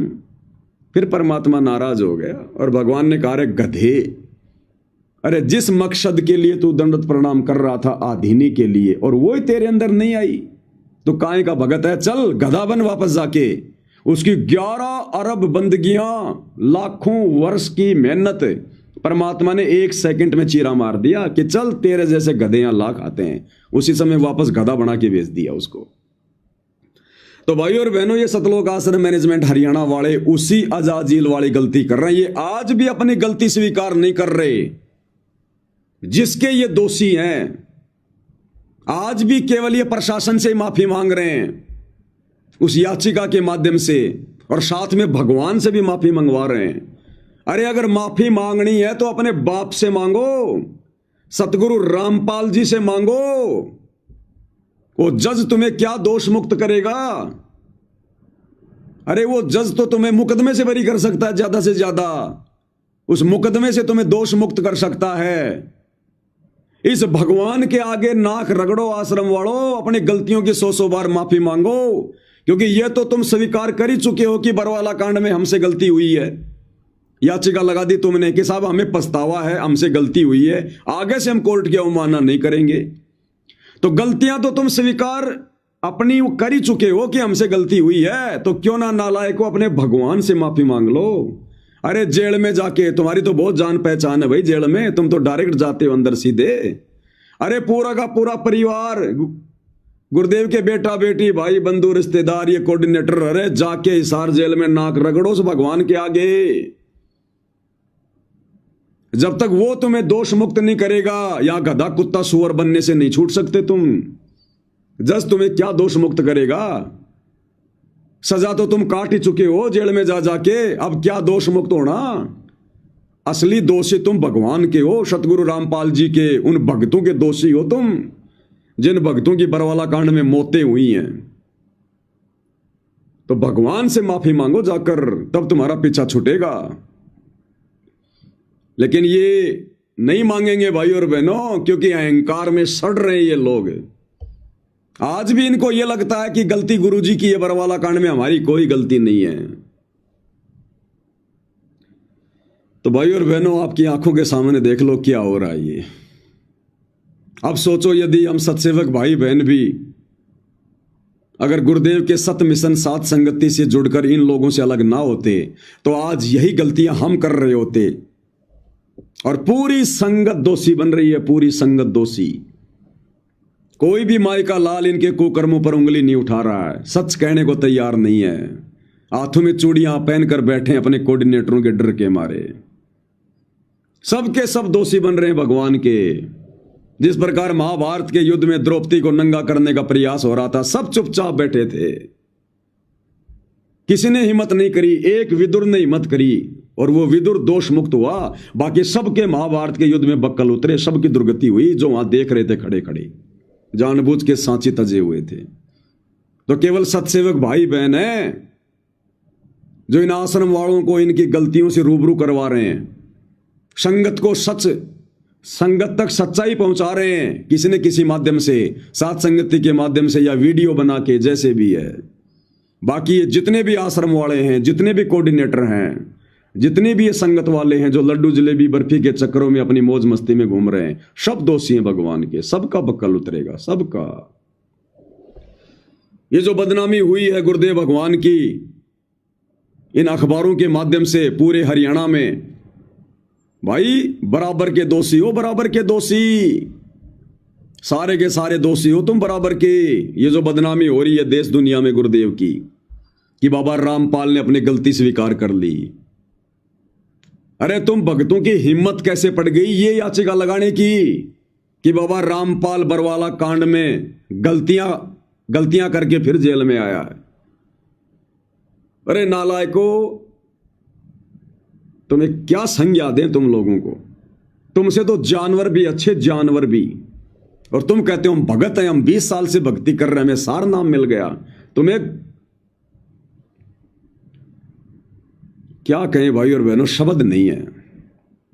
इसलिए दास कहता है भाई और बहनों, इस कलयुग की पिछली पीढ़ी में इन लोगों ने अपने मनुष्य जीवन को बर्बाद कर दिया। गुरु इनको माफी दे तो किन किन गलतियों से माफी दे? इन्होंने तो गलतियों की लाइन लगा के रख दी। और ये जो गलती है, दास आपको बार बार कहता आ रहा है भाई और बहनों कि ज्यों ज्यों युग परिवर्तन का समय नजदीक आएगा त्यों त्यों ये आश्रम वाले बहुत बड़ी बड़ी गलतियां करेंगे। बोलता है ना दास वीडियो में, देख लो ये गलतियां। अरे गुरु की निंदा सुने जो काना, ताको निश्चय नरक निदाना। और जो जन गुरु की निंदा करही, सुकर समान गर्भ में पढ़ी। ये है गुरु की सबसे बड़ी निंदा। इन्होंने खुद गुरु की निंदा की है, ये याचिका लगाकर, गुरु को गलत ठहराकर, गुरु को दोषी बताकर कि संत रामपाल जी ने बरवाला कांड में दोष किया, उनकी गलती है। और आज अपनी गलती के लिए वो माफी मांग रहे हैं। क्या समझा इन्होंने? खाली जुबान जुबान से भगवान कह रहे हो।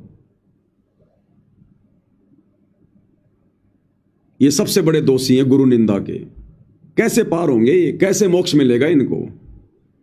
आने वाले समय में इनकी दुर्गति होने वाली है भयंकर। इसलिए दास कह रहा है इन आश्रमों से जुड़ी संगत से निकल जाओ, इनसे पीछा छुड़वा लो, पीछा छुड़वा लो। जो काल ने तुम लोगों को बांध रखा है इनसे, नहीं तो दुर्गति होगी साथ में बराबर।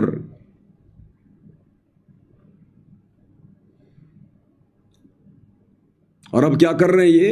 अब ये गलतियों पे गलतियां करेंगे, गलतियों पे गलतियां। अब इन लोगों को क्या लग रहा है कि बस हमने तो गुरुजी से माफी मंगवा दी जज के आगे याचिका लगाकर कि साहब मुझे पछतावा है मेरी गलती पर। अब इनको लगता है कि जज गुरुजी को जमानत दे देगा, जज को दया आ जाएगी, संत रामपाल जी पर दया आ जाएगी, क्योंकि तो मानुष मान रहे हैं गुरु को अपने जैसा। अब इनको लगता है कि जज संत रामपाल जी को जमानत दे देगा। और भाई और बहनों, प्रशासन ने क्या शर्त रखी थी कि कोई भीड़ इकट्ठा नहीं होनी चाहिए, कोई शोर शराबा नहीं होना चाहिए किसी प्रकार का। अब काल इनसे वही गलती करवा रहा है, वही गलती इनकी बुद्धि पे बैठा हुआ काल। इन लोगों को लग रहा कि अभी कुछ ही दिनों में संत रामपाल जी की जमानत हो जाएगी, जज को दया आ जाएगी, और उसके बाद हम गुरुजी को जेल से बहुत बड़े काफिले के साथ में लेके आएंगे जिसमें हजारों गाड़ियां होंगी। उसके लिए इन्होंने क्या किया है, हरियाणा और हरियाणा के आसपास के जिलों में, दूसरे राज्यों में इन्होंने व्हाट्सएप के ग्रुपों में संगत को मैसेज डालने शुरू कर दिए। और क्या मैसेज डाल रहे हैं संगत को? ये इनके मैसेज पढ़िए भाई और बहनों, ये है इनके मैसेज। क्या मैसेज डाला इन्होंने गंगानगर की संगत में, क्योंकि गंगानगर हरियाणा के पास में लगने वाला जिला राजस्थान का। तो इन्होंने रात्रि में गंगानगर की संगत को कोऑर्डिनेटरों के माध्यम से क्या संदेशा भिजवाया है? सतगुरुदेव की जय, अर्जेंट सेवा। श्री गंगानगर जिले की सारी संगत को सूचित किया जाता है कि आपके पास XUV, फॉर्च्यूनर और इनोवा और स्कॉर्पियो जैसी बड़ी गाड़ियां हैं, तो आपके जिला सेवादार के पास शाम 4 बजे तक नाम लिखवा दो। क्या करोगे भैया? और जिनके पास फॉर्च्यूनर, सफारी, इनोवा, बड़ी बड़ी गाड़ियां हैं, उन भक्तों के नाम लिखवाए जा रहे हैं। भीड़ इकट्ठा करेंगे, भीड़ इकट्ठा। अपनी गलतियों से शिक्षा नहीं लेंगे, ये उन्हीं गलतियों को फिर से दोहरा रहे हैं। ये गाड़ियां इकट्ठी करवाई जा रही हैं। फिर दूसरा मैसेज क्या डाला इन्होंने? सतगुरुदेव जी की जय।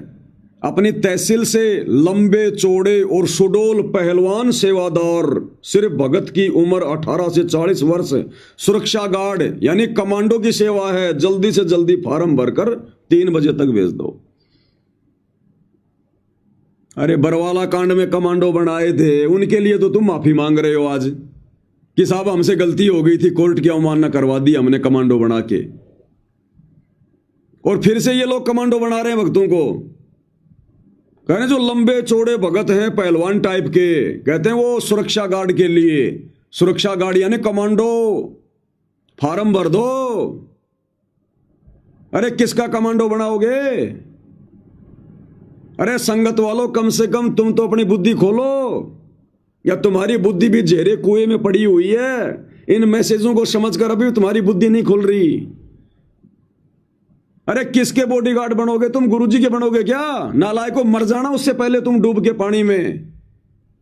जो भगवान सारी दुनिया की बॉडी की रक्षा कर रहा है, तीनों लोकों में प्रवेश करके सबका भरण पोषण करता है, जिसने हम ये पिंड और प्राण दान में दिए, जो हमारे शरीर की रक्षा करता है, तुम उस भगवान की सुरक्षा गार्ड बनोगे इन मूर्खों के कहने से?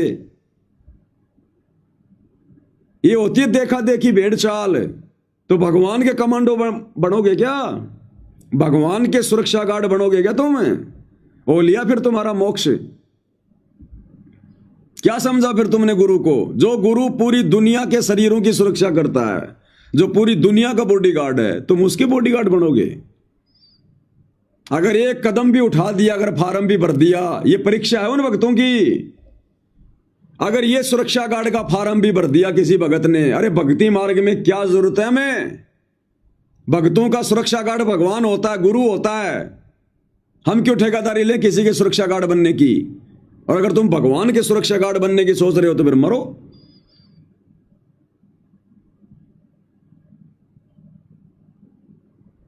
अब भी वही गलतियां, जो गलतियां इन्होंने बरवाला कांड में की थी। जजों के आगे भी केवल इन्होंने फॉर्मेलिटी के लिए याचिका लगाई है, अंदर से कोई गलती नहीं है इनको। अंदर से इन आश्रम वालों को अपनी गलती पर कोई पछतावा नहीं है। काल प्रेरणा से केवल देश दुनिया में गुरुजी की बदनामी करवानी थी, बस वो अखबारों में करवा दी। बाकी इनके अंदर ऐसा कोई पछतावा नहीं है। और फिर से वही गलतियां की जा रही हैं। जज कह रहे हैं अगर जमानत दूंगा तो ध्यान रखना इन बातों का, कोई भीड़ इकट्ठा नहीं होनी चाहिए।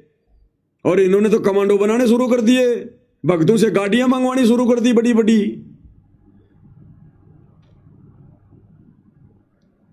नहीं मिलेगी भाई जमानत, नहीं मिलेगी। वो सबका बाप है, जजों का जज है, वो ऐसे नहीं आएगा जेल से। जब तक तुम आश्रम वाले हृदय से आंखों में आंसू भर भर के अपनी गलतियों का पछतावा करके, जब तक तुम उनके चरणों में अरदास नहीं लगाओगे, नाक नहीं रगड़ोगे और संगत के आगे हाथ नहीं जोड़ोगे कि भाई संगत वालों हमसे वास्तव में गलती हो गई, हमने तुम सबकी मर्यादा तोड़वा दी, भाई हमें माफ करना, तब तक वो भगवान जेल से बाहर नहीं आने वाला।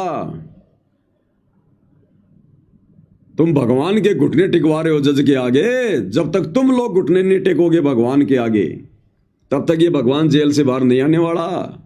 कितनी कोशिश कर लेना तुम, ये इतिहास में बदनामी का दाग लगवा के नहीं जाएगा। इस प्रकार से जजों के आगे भीख मांग मांग के अपनी जमानत करवा के, नहीं तो इसके ऊपर भी वाणियां बन जाएंगी, जैसे श्री राम और उस गरुड़ के ऊपर वाणियां बन गई कि बंधन काटे विपत में कठिन कियो संग्राम, चीनो रे नर प्राणियों गरुड़ बड़ो के राम। ये परमात्मा है, परमेश्वर है, अपनी मर्जी का मालिक है। ये देख रहा कि तुम लोग नीचता की कितनी हद पार कर सकते हो।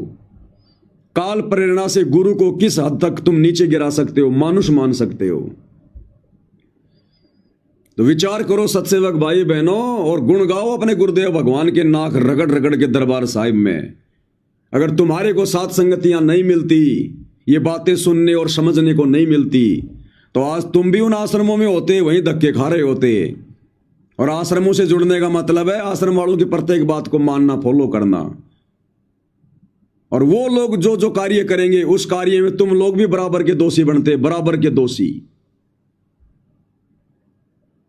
तो शुक्र मनाओ गुरुदेव भगवान का, परमात्मा ने हमें कैसे और किस विधि से हमारे को शोषो यत्न करके, भले ही हमारे को परमात्मा ने गुरुद्रोही घोषित किया, गुरुद्रोही कहा, लेकिन उनके द्वारा गुरुद्रोही कहना हमारे लिए हमारे कितने लाभ का सौदा बन गया, हमारे हित में, हमारे भले में।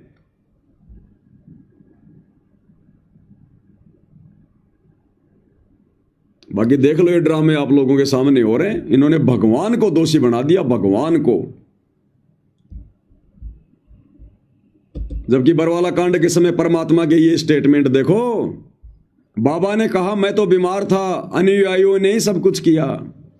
गुरुजी ने नहीं कहा कि मेरी गलती है, गुरुजी ने कहा कि इन लोगों ने किया जो भी किया, आश्रम वालों ने, मैंने कुछ नहीं किया, मैं तो भाई बीमार था। यानी इन्होंने जबरदस्ती मुझे तो बीमार बना के चारपाई पे डाल दिया कि गुरुजी तुम तो बीमारी का बहाना कर लो।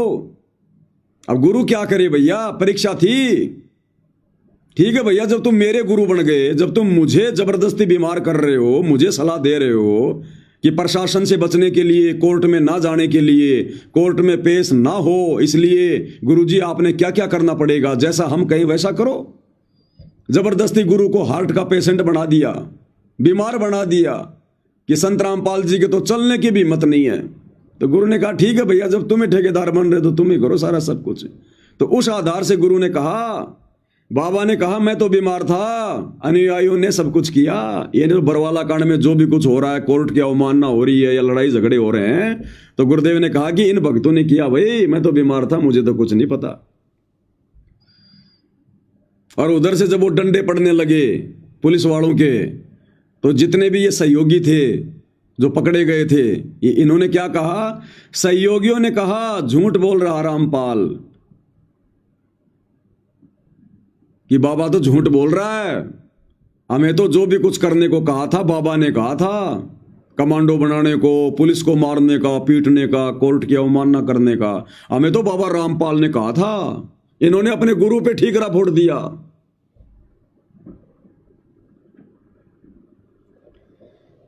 तो भाई और बहनों,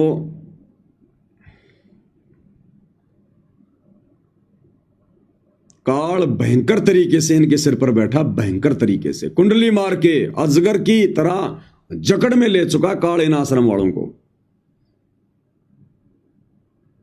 अब ये संगत के ऊपर है भाई, संगत अगर बच सकती है तो बच सकती है।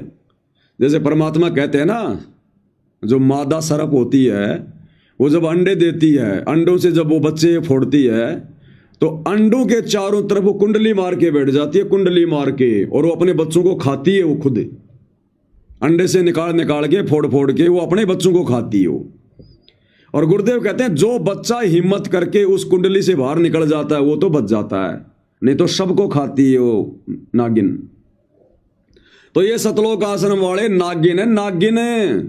काल बैठा इनके सिर पर, और सारी संगत के चारों तरफ ये लोग अपने इस कोऑर्डिनेटर सिस्टम के माध्यम से कुंडली मार के बैठे, कुंडली मार के। अगर कोई एक आध आत्मा हिम्मत करके सात संगति की वीडियो देख के अगर इन आश्रमों से बाहर निकल गई, हिम्मत कर ली, तो भाई उसका बचाव है, नहीं तो सारे के सारे खाए जाएंगे। आने वाले विनाशकारी समय में सबके सब दुर्गति को प्राप्त होंगे, सारे के सारे, और हो भी रहे दुर्गति को प्राप्त। भैया परीक्षा चल रही है, गुरु कुछ नहीं कहेगा, जैसा गुरु को कहोगे गुरु वैसा ही करेगा। अब इन्होंने गुरुजी को हिसार जेल में जाकर ये याचिका लगाने से पहले गुरुजी को सलाह तो दी इन्होंने। अरे गुरुजी ने थोड़ी कहा कोई अपनी मर्जी से, अपनी तरफ से थोड़ी ना गुरुजी ने लगाई है ये याचिका। अपनी तरफ से अगर गुरु याचिका लगाएगा तो सरकारी वकील के माध्यम से लगाएगा, ये तो प्राइवेट वकीलों ने लगाई है। तो गुरुजी ने अपनी तरफ से कोई याचिका नहीं लगाई। इन लोगों ने जाकर गुरुजी को हिसार जेल में सलाह दी कि गुरुजी अब तो एक ही रास्ता बचा है, आप अपनी गलती स्वीकार कर लो जज के सामने। हो सकता है जज को आप पे दया आ जाए, आप पे रहम आ जाए आपके बुढ़ापे को देखकर। तो गुरु ने कहा ठीक है बेटा, कोई दिक्कत नहीं है। जब तुम्हारे कहने से बरवाला कांड में मैं बीमार बन गया तो बेटा मुझे क्या दिक्कत हो रही है? जैसा तुम कहोगे मैं तो वैसा करूंगा। मैं तुम्हारा गुरु थोड़ू हूं, तुम मेरे गुरु हो, और भाई तुम जैसा कहोगे मैं तो वैसा ही करूंगा बच्चों। तो इन लोगों ने फिर याचिका लगा दी कि भाई संत रामपाल जी को बरवाला कांड की घटना पर पछतावा है, उनसे बहुत बड़ी गलती हो गई थी और आगे से ऐसी गलती नहीं होगी। हम सब कान पकड़ के जज से माफी मांगते हैं।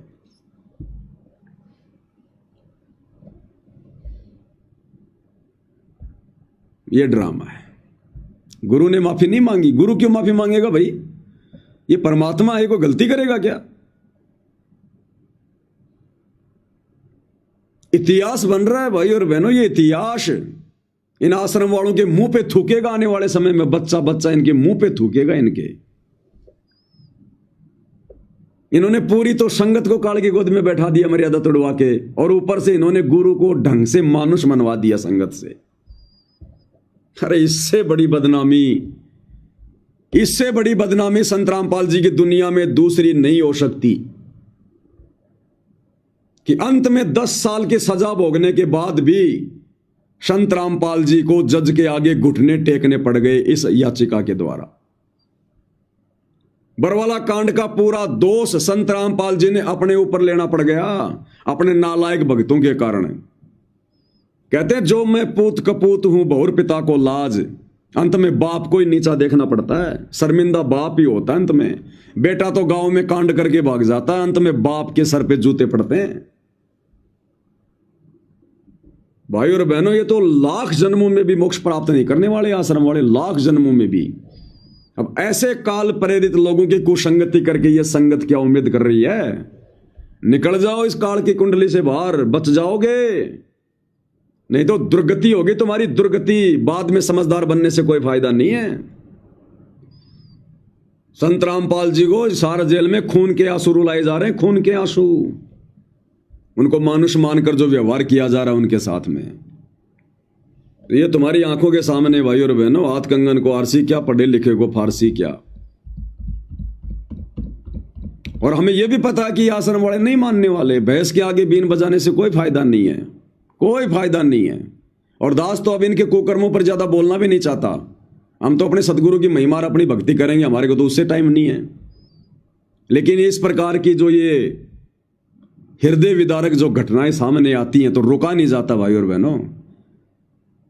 हो सकता है इन घटनाओं के माध्यम से उन आश्रमों में फंसे हुए कुछ भक्तों की आंखें खुल जाएं, अपना जीवन सत्यानाश होने से बचा लें। हो सकता है उन आश्रमों से बाहर निकल जाएं, सत्सेवक भाई बहनों के साथ मिलकर, साथ संगतियों से जुड़कर अपनी भक्ति कर लें, माफी मांग लें भगवान से जाने अनजाने की गलतियों की। हमारी ये कोशिश रहती है। इन लोगों को समझाने की कोशिश नहीं है हमारी। ये जो मुख्य दोषी हैं, गुरु जी के परिवार वाले, ये कोऑर्डिनेटर, बड़े बड़े आश्रम संचालक, ये नहीं समझ सकते।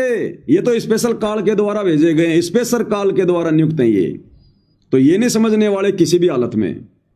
ये तो अंत में अपनी भयंकर दुर्गति करवा के जाएंगे यहां से, दुर्गति करवा के। लेकिन जो संगत है वो परमात्मा की आत्मा है। वो बेचारे भोले भी हैं, नादान भी हैं।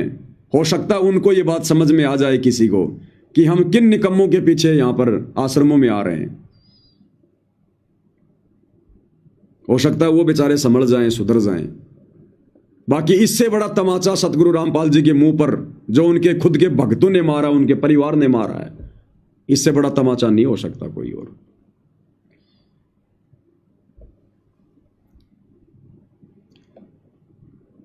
तो भाई और बहनों, अब देख लो आप लोग, भक्ति कहां है। देख लो भक्ति कहां है, मर्यादा कहां है। इसलिए दास बार बार चीखता है, चिल्लाता है कि भाई ये साध संगति सतगुरु रामपाल जी का 13वां पंथ है, यथार्थ 13वां पंथ है। जो गलतियां ये लोग सरेआम कर रहे हैं, ये गलतियां हम सौपन में भी नहीं सोच सकते। सौपन में भी अरे सारे के सारे मिलकर सतगुरु रामपाल जी के चरणों में जाकर नाक रगड़ो, अपने जाने अनजाने की गलतियों की माफी मांगो। तुम्हें परमात्मा सारे मुकदमों से बरी कर देगा। न्यायपालिका के मुकदमों से भी बरी कर देगा। और जो तुम उनके दोषी बने बरवाला कांड करवा कर, वर्तमान में संगत से गलतियां करवा कर, ये दयालु भगवान तुम्हें उन गलतियों से भी माफी दे देगा। मोक्ष तो नहीं होगा लेकिन माफी दे देगा ये परमात्मा तुम्हें। मोक्ष तो बहुत दूर है तुम्हारे से, लेकिन इनकी बुद्धि भी नहीं है वहां। इनको शर्म आती है, शर्म, इनका अहंकार आगे खड़ा हो जाता है कि संत रामपाल जी से और हम माफी मांगे। वो तो हमारे जैसे इंसान हैं, हमारे जैसे व्यक्ति हैं। गुरु हुआ तो क्या हुआ, भगवान थोड़ी है। भगवान तो खाली जुबान तक है। तो अजाजिल की तरह इनका अहंकार अड़ गया। इसलिए भगवान कहते हैं राज त्यागना सहज है, सहज नारी का ने, ये मान बढ़ाई ईर्ष्या दुर्लभ तजना। ये जाओ जोग जीत संसारा, जीव न माने का तुम्हारा। कि चले जा, दे दे अपना ज्ञान, दे दे अपना तत्व ज्ञान, दिखा देना तू 100 प्रमाण है। जब समय आएगा तब तुझे कोई नहीं मानेगा, सब तुझे मानुस ही मानेंगे। तेरे से नाम भी ले लेंगे, तेरे को भगवान भगवान भी कहेंगे, लेकिन चलेंगे मेरे हिसाब से। और ये काल करवा रहा है सारे कांड, ये गुरु की बदनामी वाले। तो भाई अब ये संगत के ऊपर है। अब संगत भी नहीं समझेगी भाई और बहनों। मुझे तो नहीं लगता कि अब संगत भी ज्यादा समझेगी। जो समझदार थे वो तो काल की कुंडली से निकलकर सात संगतियों में आ चुके हैं। कुछ 1-2 भाई बहन है वो आ जाएंगे धीरे धीरे। बाकी मुझे नहीं लगता कि ये नादान संगत समझेगी, नहीं समझेगी। अब समझने का समय भी नहीं रहा। अब तो जो इन्होंने बीज बोया है वो फसल काटने का समय है। अब समझने समझाने का दौर खत्म है। तो कितनी बड़ी दया, कितना बड़ा रहम भाई और बहनों हम सत्सेवकों पर। गुरुदेव भगवान का जितना दंडवत धन्यवाद करें उतना कम है। हमें बचा लिया भगवान ने, साथ संगति से जोड़कर बचा लिया हमें। ये आपकी आंखों के सामने है भाई और बहनों। अब इससे ज्यादा कुछ नहीं कह सकते हैं।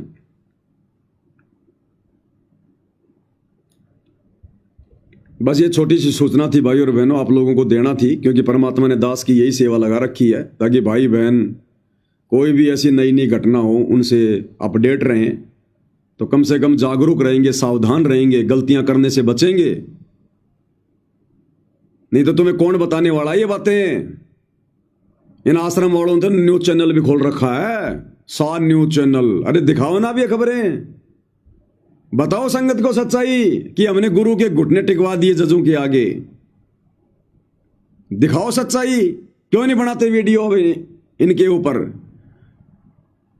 गांव का पानी निकाल दिया, इतनी मोटर ले आए, इतने पाइप ले आए, ये तो बड़ा धूमधाम से वीडियो बना रहे हो। अब ये वाली सच्चाई दिखाओ ना संगत को। जिस संगत ने तुम्हारे चैनल को गांव गांव जाके सब्सक्राइब करवाया था, कम से कम भक्तों को तो सच्चाई दिखाओ, बताओ हकीकत। और क्या गलती करी संत रामपाल जी ने बरवाला कांड में वो भी बताओ। और जो भगवान गलतियां करता है फिर उसकी भक्ति करने से तुम्हारा मोक्ष कैसे होगा। अरे जो भगवान खुद ही गलतियां करता है, जो गुरु खुद ही गलतियां करता है, इस याचिका में यही तो दिखाया गया है कि संत रामपाल जी ने गलती कर दी बरवाला कांड में कोर्ट की अवमानना करके। तो जब तुम्हारा गुरु खुद ही गलतियां करता है तो मोक्ष कैसे होगा तुम्हारा। और कैसे ये दुनिया उनको भगवान मानेगी। पूरे हरियाणा में थू थू हो रही है, पूरी हरियाणा में थू थू।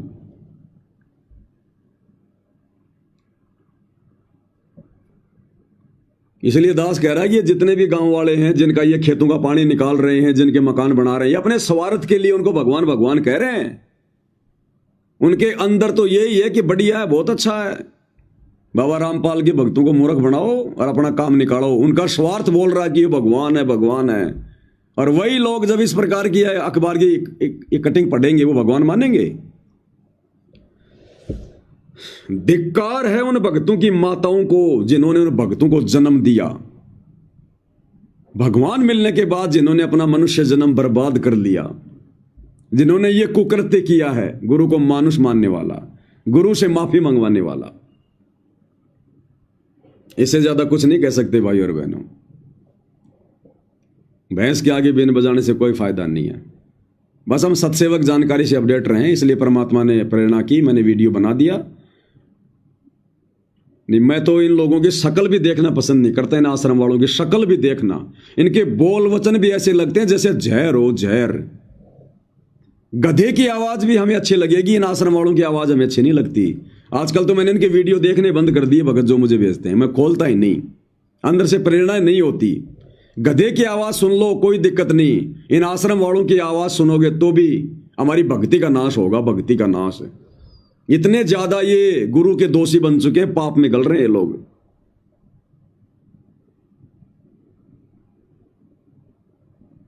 बहुत बुरी स्थिति है भाई और बहनों, बहुत बुरी स्थिति। और आने वाले समय में क्या होगा इनका। दास से परमात्मा जो जो बुलवाते हैं वो बिल्कुल एक एक चीज हकीकत में होती है आगे चल के, कि जो जो ये समय युग परिवर्तन का 2028 का नजदीक आएगा, इन आश्रम वालों से ये काल इनके सिर पर बैठकर बड़ी बड़ी गलतियां करवाएगा। और आज जो गलतियां इन्होंने की है, इससे बड़ी बड़ी गलतियां और करेंगे अभी ये। लेकिन ये जो गलती इन्होंने की है, कोर्ट में याचिका लगाकर गुरु को जज का भिखारी बनाकर, और पूरे हरियाणा में जो गुरु जी की बदनामी करवा दी इन्होंने। थोड़ा बहुत लोग उनका ज्ञान सुनने लगे थे, उनको एक संत मानने लगे थे। इस अखबार को देखकर तो वो भी छोड़ देंगे भक्ति, कि जाओ रे, काहे का भगवान है जो खुद ही अपनी गलती मांग रहा है। अरे हमारी गलतियां कैसे ठीक करवाएगा जो खुद गलतियों का पुतला है।